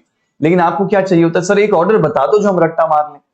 जब ऐसी चीजें एग्जिस्ट ही नहीं करती तो हम बता कहां से लें? जो टीचर बता रहे हैं वो एक कंप्लीट एनालिसिस के बेसिस पे नहीं बता रहे, ठीक है। फिर भी हमने जो बहुत मोस्ट फेवरेबल हो सकता है वो आपको बताया है।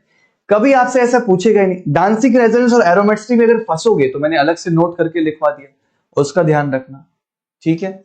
और फिर मीजोमरिक है, डांसिंग रेजोनेंस है, फिर एरोमेटिसिटी है, उसके बाद आपके पास रेजोनेंस बेंजाइलिक, इतना तक बता दिया आपको, ठीक है। चलो, क्वेश्चंस कभी इनके ऊपर इस तरीके से डायरेक्टली नहीं आते, ठीक है।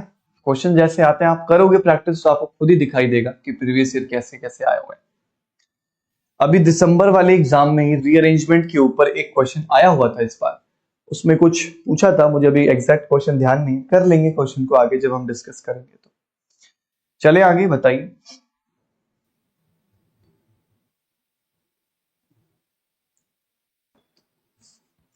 चलिए, अब हम बात करेंगे रिंग एक्सपेंशन के बारे में।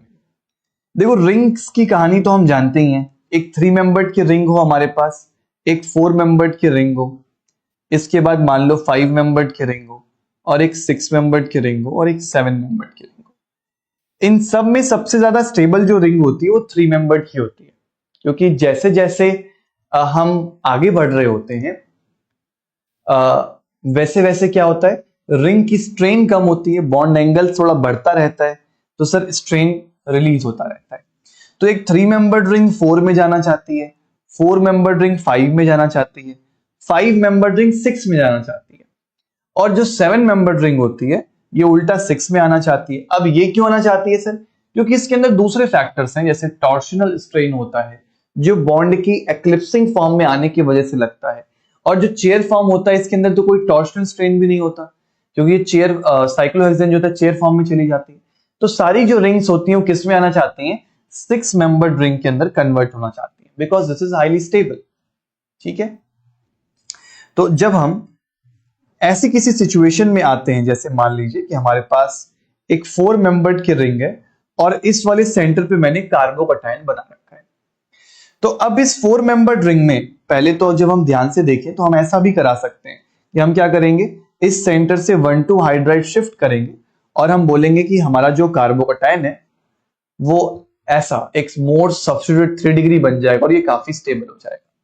तो ऐसा बिल्कुल नहीं करेंगे, क्योंकि यहां पर जो रिंग एक्सपेंशन है वो डोमिनेट करेगा काफी ज्यादा।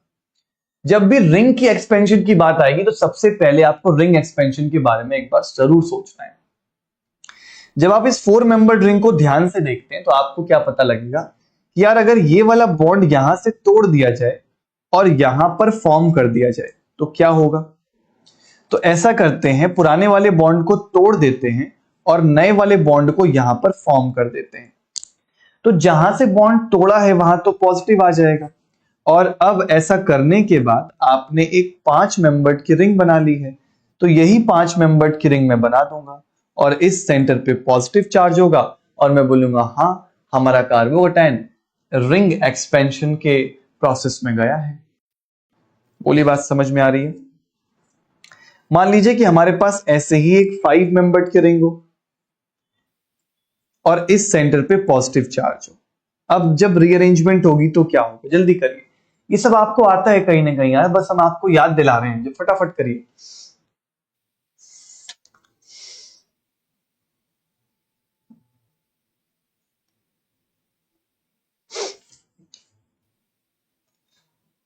क्या बनाएंगे आप यहां से, देखिए अब 5 मेंबर्ड की रिंग है तो इसके भी मन में लालच आएगा कि मैं बॉन्ड को यहां पे फॉर्म कर लूं। अब कई बार लोग स्ट्रगल करते हैं, रिंग एक्सपेंशन करा नहीं पाते हैं, तो यार जो बॉन्ड नया बना है उसको बनाया करें और जो बॉन्ड टूटा है उसको तोड़ दिया करें, तो आपके पास एक कार्बोकैटायन जनरेट होगा। अब जब आप नंबरिंग की हेल्प लेंगे तो आपको एक 6 मेंबर की रिंग मिलेगी, तो आप यहाँ पे पॉजिटिव चार्ज बना दीजिए। This is the ring expansion phenomenon, यानी यहाँ पे रिंग क्या हो रही है, एक्सपेंड हो रही है। चलिए मानिए हमारे पास एक 4 मेंबर्ड की रिंग और आई और इस सेंटर पे अब एक सब्स्टिट्यूटेड सेंटर पे है, यानी 2 डिग्री सेंटर पे कार्बोकैटायन है। अभी करने की कोशिश करिए, बनाइए रिंग एक्सपेंशन का प्रोडक्ट।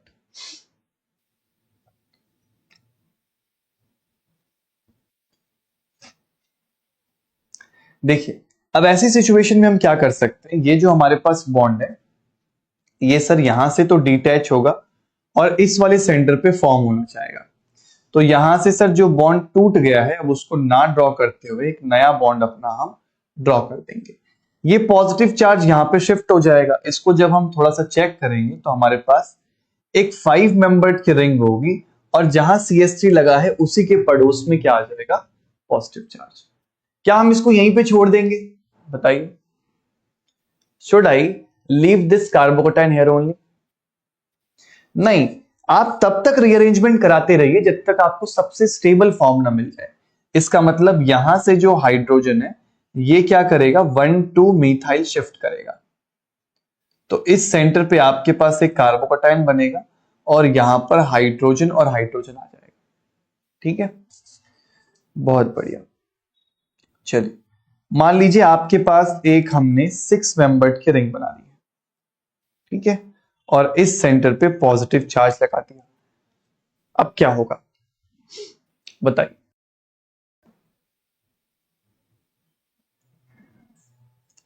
अब 6 मेंबर्ड रिंग तो कोई रिंग एक्सपेंशन नहीं करती है, ये तो ऑलरेडी काफी स्टेबल है सर, इसे तो कहीं नहीं जाना। तो रिंग एक्सपेंशन जैसा या रिंग कॉन्ट्रैक्शन जैसा तो कुछ नहीं होगा। नो सर, रिंग एक्सपेंशन तो बिल्कुल नहीं होगा। तो जब रिंग का कोई फैक्टर नहीं होगा तो सिंपल स्टेबिलिटी करिए फिर। इस सेंटर से अगर हम हाइड्रोजन को शिफ्ट कर दें सर तो हमारा कार्बोकैटायन तो कम से कम थोड़ा स्टेबलाइज हो ही जाएगा। हमने बोला एकदम सही पकड़े हैं, तो हमारे पास जो पॉजिटिव चार्ज है वो इस सेंटर पे आके रह जाएगा। क्लियर है, बहुत बढ़िया। मानिएगा हमारे पास एक 5 मेंबर्ड की रिंग है और इस वाले सेंटर पे हमारे पास फिनाइल है, इस वाले सेंटर पे CH3 और पॉजिटिव है। चलिए करिए फटाफट, बनाइए, क्या बनेगा।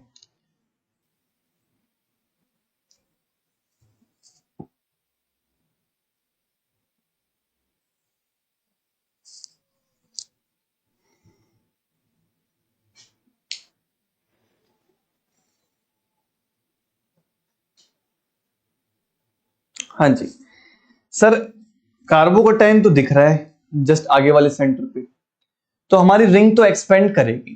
ठीक है, तो सर यहां से 5 मेंबर्ड की जो रिंग होगी इसका बॉन्ड ब्रेक करेंगे।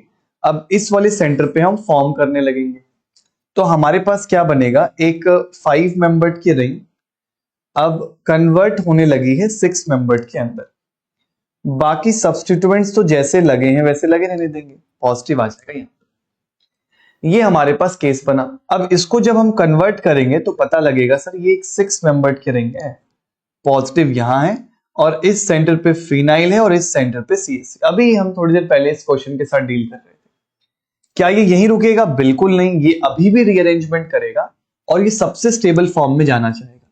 तो यहां से एक बार और जब रीअरेंजमेंट होगी तो CH3 पहुंच जाएगा इस सेंटर पे, फिनाइल यहां पे, और हमारे पास एक बेंजाइलिक वाला कार्बोकेटाइन, साथ ही साथ हाइपर कॉन्जुगेटिंग भी हो सकते हैं। तो ऐसा स्ट्रक्चर बन जाएगा। बोलिए क्लियर है? क्या आपने भी ऐसा बनाया है?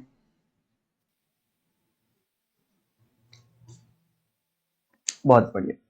चलिए एक सवाल मान लीजिए और देखते हैं। एक 5 मेंबर्ड की रिंग हमने ली हुई है, ठीक है, और इस वाले सेंटर से OCH3 और पॉजिटिव। अब फिर से कहानी बड़ी इंटरेस्टिंग होने वाली है। अब क्या हम रिंग एक्सपेंशन करेंगे? क्या अब रिंग एक्सपेंशन डोमिनेट कर सकता है? क्या इसके अंदर अब इतनी हिम्मत बची है? तो देखिए, अब ऐसी सिचुएशन के अंदर जब आप प्लस एम लगाएंगे तो प्लस एम की वजह से आपके पास काफी ज्यादा स्टेबिलिटी होगी। तो ना, ऐसी सिचुएशन में कोई रिंग एक्सपेंशन नहीं होगी और आपके पास ये काफी स्टेबल है।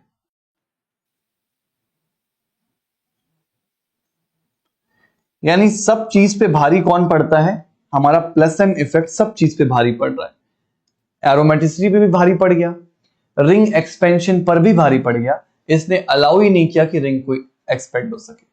ठीक है, बाकी कुछ केसेस आते हैं जो बड़े इंटरेस्टिंग होंगे, वो हम रीअरेंजमेंट जब डिस्कस करते हैं, पिनाकोल पिनाकोलोन, वहां पे उनको अलग से डिस्कस किया जाएगा। ठीक है, अभी बता दिया तो फिर कोई फायदा नहीं है, मजाक खराब हो जाएगा सर। अभी तक तो हमें यही पता है सर कि प्लस एम इफेक्ट काफी डोमिनेंट है और डोमिनेंट होने की वजह से रिंग एक्सपेंशन अलाउड नहीं है। चलिए यहां से आगे आएंगे। अब एक ऐसा ही फिनोमेना होता है जिसे बोलते हैं डबल रिंग एक्सपेंशन। ये क्या होता है? जैसा कि नाम सजेस्ट कर रहा है कि 2 बार रिंग एक्सपेंशन होनी चाहिए। बिल्कुल सही बात। मान लीजिए कि आपके पास एक 4 मेंबर्ड की रिंग है और यहां से भी हमने एक 4 मेंबर्ड की रिंग लगा दिया, ठीक है, और हमारे पास जो पॉजिटिव है वो इस सेंटर पे है। अभी सोचिए क्या होगा। करिए रिंग एक्सपेंशन।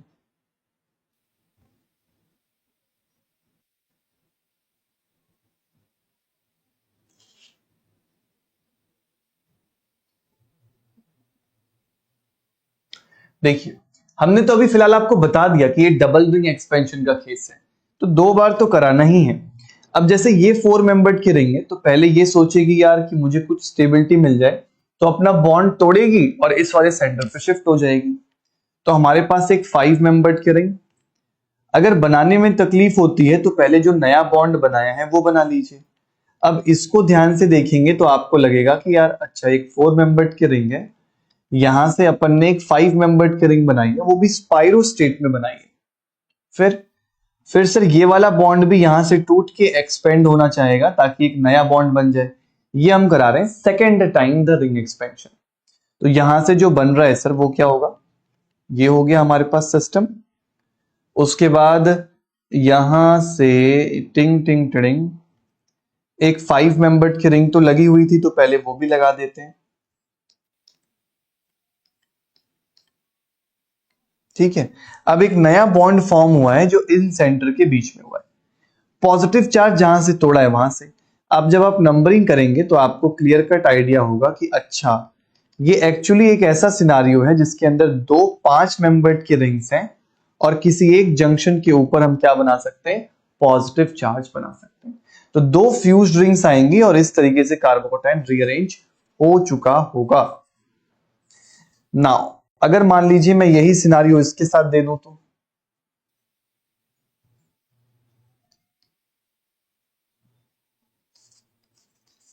करिए रिंग एक्सपेंशन।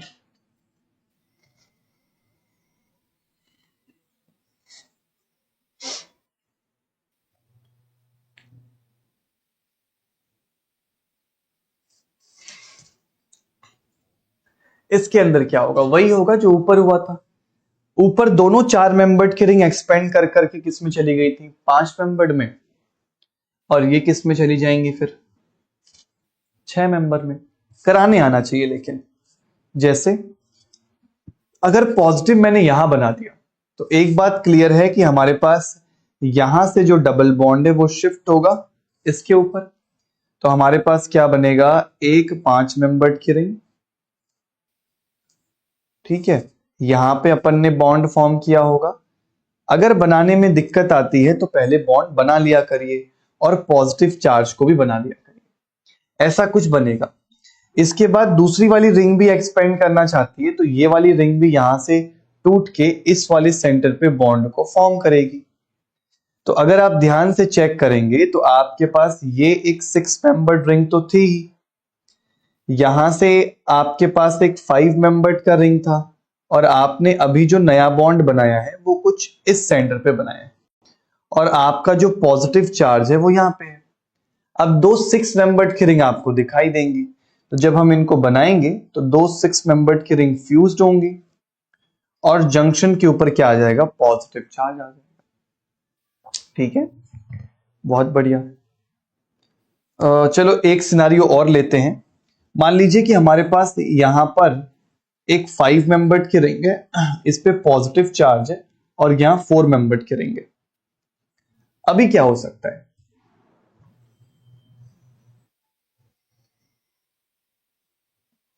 फिर से रिंग एक्सपेंशन तो होगी, 2 बार होगी, लेकिन रिंग्स कैसी कैसी बनेंगी फिर। तो एक बार सिर्फ 4 मेंबर्ड एक्सपेंड होगी और एक बार फिर 5 मेंबर्ड की रिंग एक्सपेंड होगी, तो 2 रिंग्स बननी चाहिए। देखिए सबसे पहले तो 4 मेंबर्ड की रिंग एक्सपेंड होगी, ये तो क्लियर कट दिखाई दे रहा है। तो यहां से हमारे पास क्या बनेगा, एक 5 मेंबर्ड की रिंग, और फिर यहां से आके लग जाएगी एक 5 मेंबर्ड की रिंग और इस पर पॉजिटिव। क्यों, क्योंकि सर बॉन्ड यहां से टूटेगा और यहां को बनेगा, तो एक सेंटर पे पॉजिटिव आएगा ही आएगा। अब फिर से स्पाइरो जैसा सिस्टम हो गया, तो यहां से यहां आ सकते हैं अपन, हमारे पास दो, हाँ सेम ही तो है ना, नहीं सेम नहीं है, कैसे सेम है, अब एक 5 है और एक 5 है ना, तो यहां से ये वाला सिस्टम क्या होगा, एक्सपेंड होके यहाँ पे बॉन्ड बनाएगा। तो मैं सीधा बना दे रहा हूं, उम्मीद करता हूं कि अब तो आप समझ ही रहे हैं। एक 6 मेंबर्ड की रिंग और एक 5 मेंबर्ड की रिंग, और जंक्शन पे क्या होगा, पॉजिटिव लगा होगा। क्लियर है।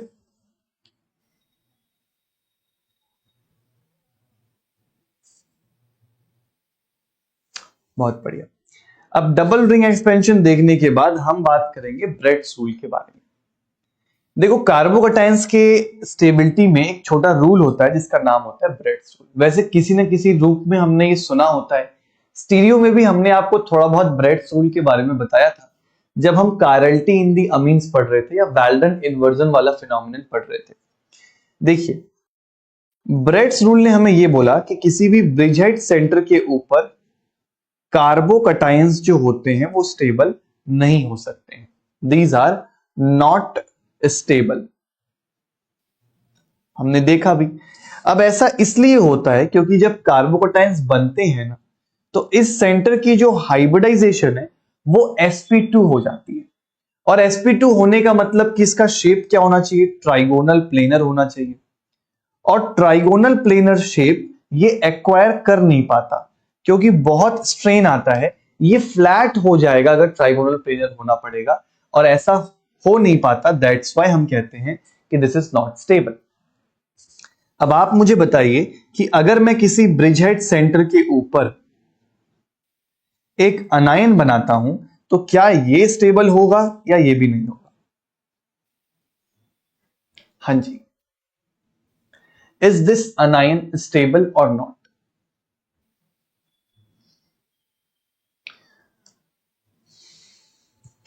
क्या यहां ब्रेड्स रूल लगेगा कि हम ये बोलेंगे कि दिस इज वेरी अनस्टेबल, ऐसा कुछ, या आप मुझे इस सेंटर की, हाँ वेरी गुड, जो लोग अनस्टेबल बता रहे हैं वो क्या रीजन क्या बता रहे हैं, चलिए बताइए प्रियंका, व्हाट्स द रीजन।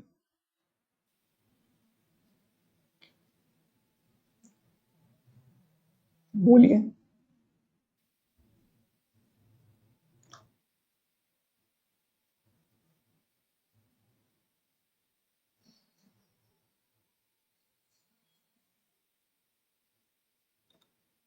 अरे कोई तो बताओ यार, अनस्टेबल है तो व्हाट्स द रीजन? किस रीजन की वजह से अपना ये कार्बा अनायन अनस्टेबल होगा?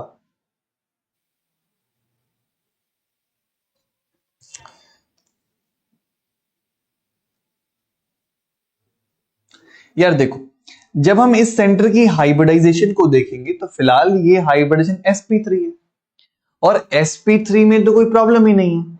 क्या sp3 ट्राइगोनल प्लेनर होता है? नहीं, ये तो यहां कुछ पिरामिडल शेप ले रहा होगा, और इसे पिरामिडल से तो कोई प्रॉब्लम नहीं थी।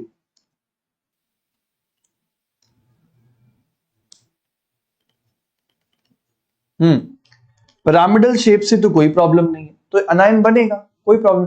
हाँ 3 डिग्री है, इंडक्टिव इफेक्ट की वजह से थोड़ा बहुत इफेक्ट पड़ेगा, लेकिन पिरामिडल शेप यानी ब्रेड्स रूल तो कुछ नहीं लग रहा है यहाँ पे। ब्रेड्स ने तो इसको नहीं बोला कि ये नहीं बन सकता। ठीक है, bridge head position negative charge, तो नेगेटिव चार्ज बनने में दिक्कत क्या है, वही तो हम जानना चाह रहे हैं। कुछ तो फैक्ट, जैसे पॉजिटिव चार्ज नहीं बनेगा, ये रट्टा मार रखा है, पर क्यों नहीं बनेगा ये भी तो जानिए, क्योंकि वो प्लेनर होना चाहता है। चलिए, जब आप पूरे कॉन्सेप्ट को नहीं समझते हैं और सिर्फ रट लेते हैं कि पॉजिटिव चार्ज नहीं बनेगा, तब दिक्कत होगी फिर आपको। चलिए, इस एग्जाम्पल के बारे में बताइए। मैंने यहां पे फ्री रेडिकल बनाया है, क्या मुझे फ्री रेडिकल बनाना चाहिए? क्या यहां पे फ्री रेडिकल बन सकते हैं? बताइए। Should we draw free radical system?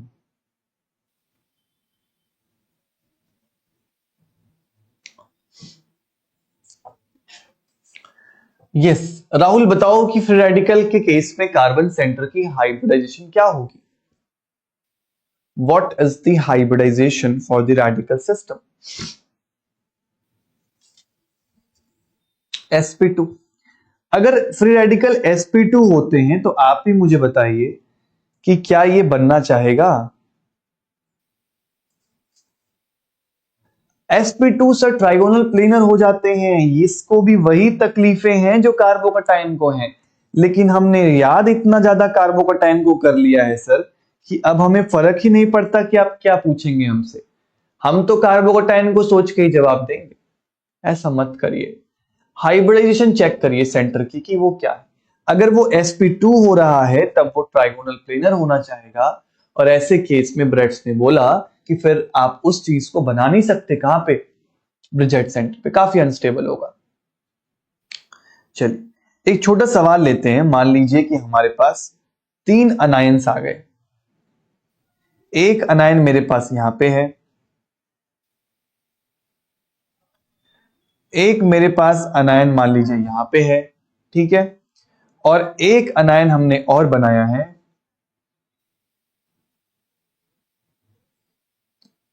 और इसके साथ एक डबल बॉन्ड बनाया है। ठीक है, ये हमने 3 अनायन के सिचुएशंस लिए हैं। आपको मुझे बताना क्या है कि इन तीनों के केस में हाइब्रिडाइजेशन क्या होगी? What is the hybridisation for all the 3 anionic centres, यानी इस कार्बन सेंटर का, इस कार्बन सेंटर का, इस कार्बन सेंटर का क्या होगा? एक और बना दूं, एक और बना दूंगा तो और कॉन्सेप्ट में आपकी क्लियरिटी आएगी। यहां पे ये बना दिया। अरे यार, इस पेन को क्या हो जाता है?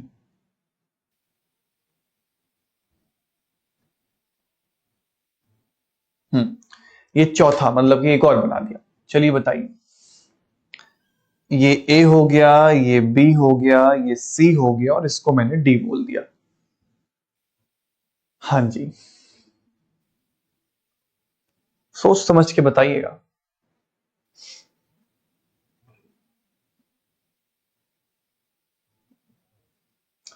फर्स्ट 2 जो होंगे वो sp3 sp3 और 3 और 4 जो होंगे वो sp2, ठीक है। We have sp3 because B नहीं, अच्छा ए बी, अरे sorry, A B have sp3 and B and C is sp2। क्या बात है, चलिए देखते हैं, बारी बारी से देखते हैं। देखिए इसके अंदर जो पहली वाली सिचुएशन है, यानी ये वाला जो अनायन है, इसे तो कोई प्रॉब्लम नहीं है, ये अपना मस्त पड़ा रहेगा, ये क्या होगा sp3। जब मैं सेकंड वाले अनायन को देखूंगा तो ये भी क्या होगा sp3, इसे भी कोई प्रॉब्लम नहीं है। जब मैं डी वाले अनायन को देखूंगा तो ये रेजोनेंस कर सकता है, जिसकी वजह से ये क्या होगा sp2। जब मैं लास्ट वाले अनायन पे आऊंगा, इसका मन तो कर रहा है रेजोनेंस करने का, लेकिन इसे रिंग ने ये बोल रखा है भाई अगर रेजोनेंस करोगे तो घर से निकल जाओगे, यानी तुम रेजोनेंस यहां रहोगे तो कर नहीं सकते हो। यानी ये जो अनायनिक सेंटर है ये लोकलाइज्ड सेंटर है। क्यों? क्योंकि ब्रिजहेड सेंटर्स पे कभी भी हाइब्रिडाइजेशन sp2 बनेगी नहीं, तो ये फिलहाल जो रहेगा वो sp3 हाइब्रिड ऑर्बिटल में रहेगा और सेंटर की हाइब्रिडाइजेशन sp3 होगी, क्योंकि उसे रेजोनेंस करना नहीं है वहां पे। बोलो बात समझ में आ रही है नहीं? अगर आपने sp2 बोला, इस मतलब sp2 बोला, इसका मतलब आप रेजोनेंस कंसीडर कर रहे हैं। हाँ Aarti, sir I have a doubt. Yes yes, जो नेगेटिव चार्ज है सी में, ये मतलब डबल बॉन्ड के साथ रेजोनेंस क्यों नहीं करेगा? क्योंकि ये तो रिंग के अंदर ही रहेगा ना, बाहर कहाँ जा रहा है? और वहां पे तो एंगल स्ट्रेन भी लग रहा है ब्रिज एट पोजीशन पे। कौन से डी की बात कर रहे हो या सी की बात? सी पे। हाँ, तो सी में आप कह रहे हो कि रेजोनेंस होना चाहिए आपके हिसाब से। हाँ, वो अंदर ही, रिंग के तो अंदर ही है ना, वो ब्रिज हेड पोजीशन के अलावा वो साइड में ही तो है। कौन साइड में है? अनायन? मतलब डबल बॉन्ड, हाँ अनायन डबल बॉन्ड के साथ अगर रेजोनेंस करेगा तो वो वेरी गुड। रिंग से बाहर तो नहीं जाएगा। रिंग से बाहर का क्या मतलब है? चलो मैं रेजोनेटिंग स्ट्रक्चर आपके हिसाब से बनाता भी हूं, तो अनायन यहां पे बनाऊंगा फिर। Yes sir. तो जब आप ऐसा करते हैं तो बताइए एल्कीन बनाते ही आप ब्रिजहेड सेंटर पे क्या बना देते हैं?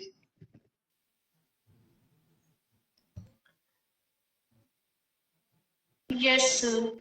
Yes sir. तो फिर sp2 हाइब्रिडेशन तो नहीं होनी चाहिए, और इनफैक्ट ये रेजोनेंस करता ही नहीं है। ये प्रेजेंट होता है किसके अंदर? sp3 हाइब्रिड ऑर्बिटल के अंदर, और ये आपका एक लोकलाइज्ड नेगेटिव चार्ज होता है। लोकलाइज्ड का क्या मतलब है? कि ये एक ही सेंटर पे पड़ा रहता है, ये और कुछ नहीं करता है। ठीक है, ओके सर। Very good.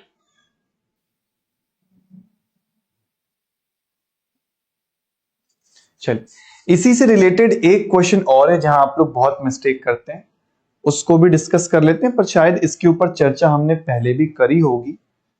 आपके पास इस सेंटर पे लोन पेयर है, ठीक है। आपको यह बताना है कि अगर मैं इसके सामने H+ डालता हूं तो क्या ये रिएक्शन फेवरेबल होगी या नहीं होगी, ये बताना है।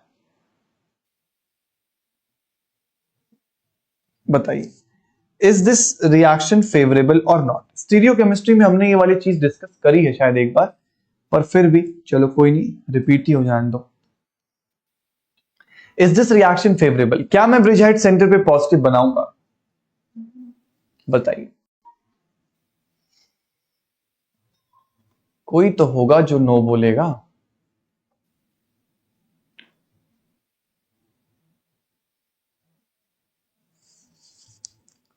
कोई नहीं है ऐसा। चलिए देखते हैं, इस सेंटर की बात करेंगे सर तो इसकी हाइब्रिडाइजेशन sp3 होगी, इसमें कोई डाउट नहीं है, बिल्कुल सही। और अगर हम इसके सामने H+ डालेंगे तो इसके ऊपर प्रोटॉन आ जाएगा, यानी पॉजिटिव चार्ज आ जाएगा। अब हमें देख के ये लगता है कि सर पॉजिटिव तो नहीं होना चाहिए ब्रिजहेड पे, पर आप ध्यान से चेक क्यों नहीं कर रहे हो? इस सेंटर की हाइब्रिडाइजेशन तो sp3 होती है, ये कार्बोकटायन थोड़ी है।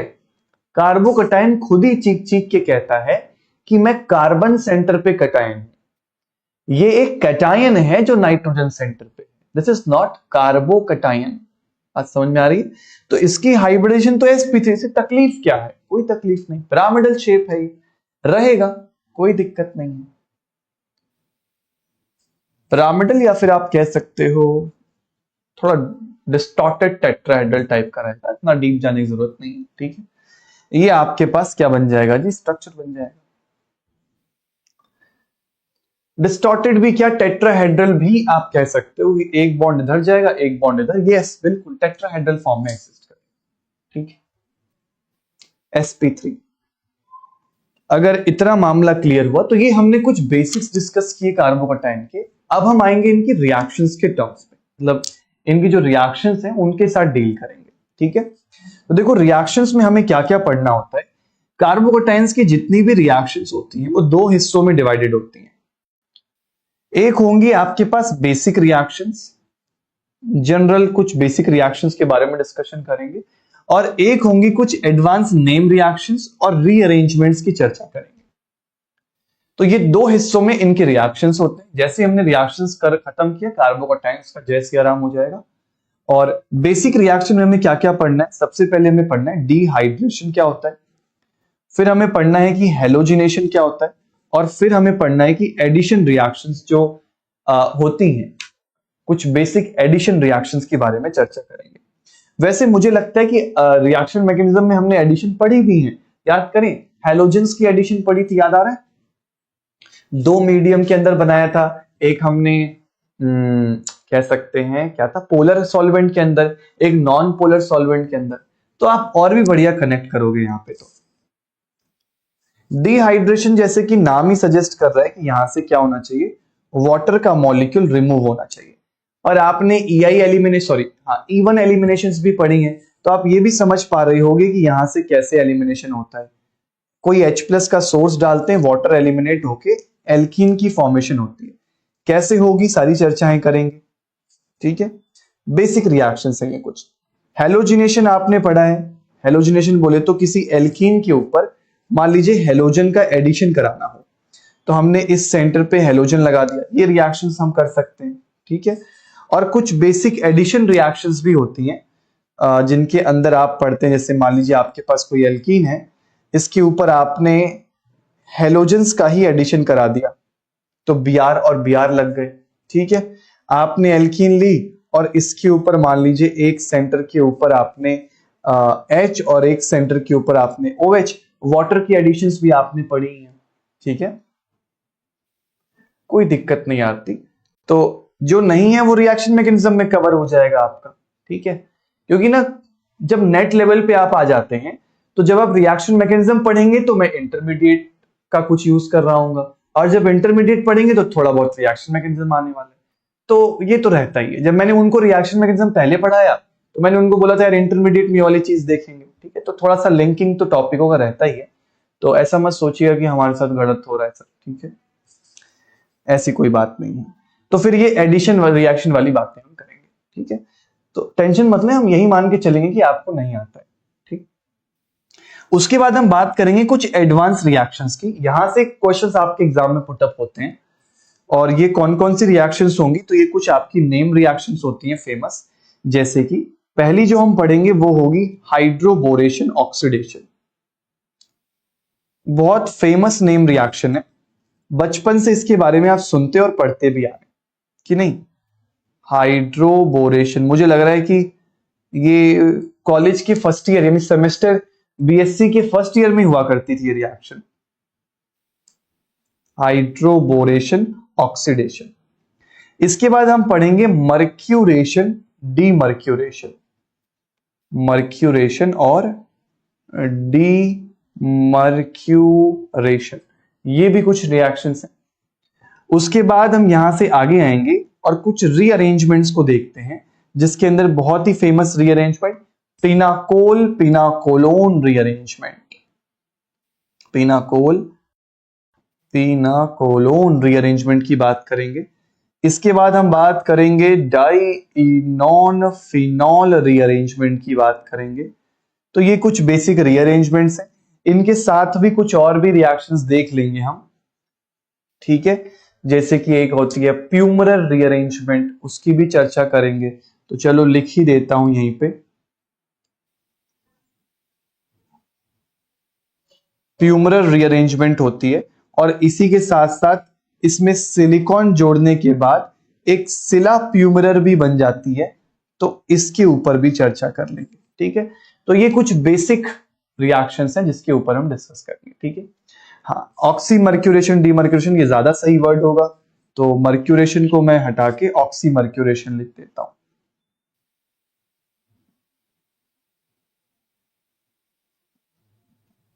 ठीक है, चलो, तो these are the some advance reaction जो चर्चा करी। बाकी आज के लेक्चर को यहीं पर रोक रहा हूं मैं फिलहाल के लिए, और इसके कल वाले लेक्चर में हम पहले बेसिक्स वाले पोर्शन को खत्म करेंगे और फिर हम इन नेम रिएक्शंस वाले पोर्शन पे आगे आएंगे। ठीक है, आज के कार्यक्रम में इतनी चीजें थी, थोड़े बहुत बेसिक्स हमने डिस्कस किए हैं।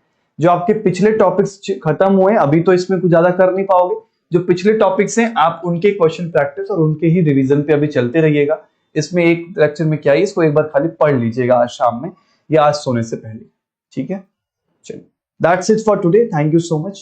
We will be meeting in the next lecture और फिर रिएक्शन वाले पोर्शन से कंटिन्यू करेंगे। ठीक है, चलिए, बाकी you can use this IFS reference policy if you wish, जैसी आपकी मर्जी। Thank you so much. Take care and bye bye.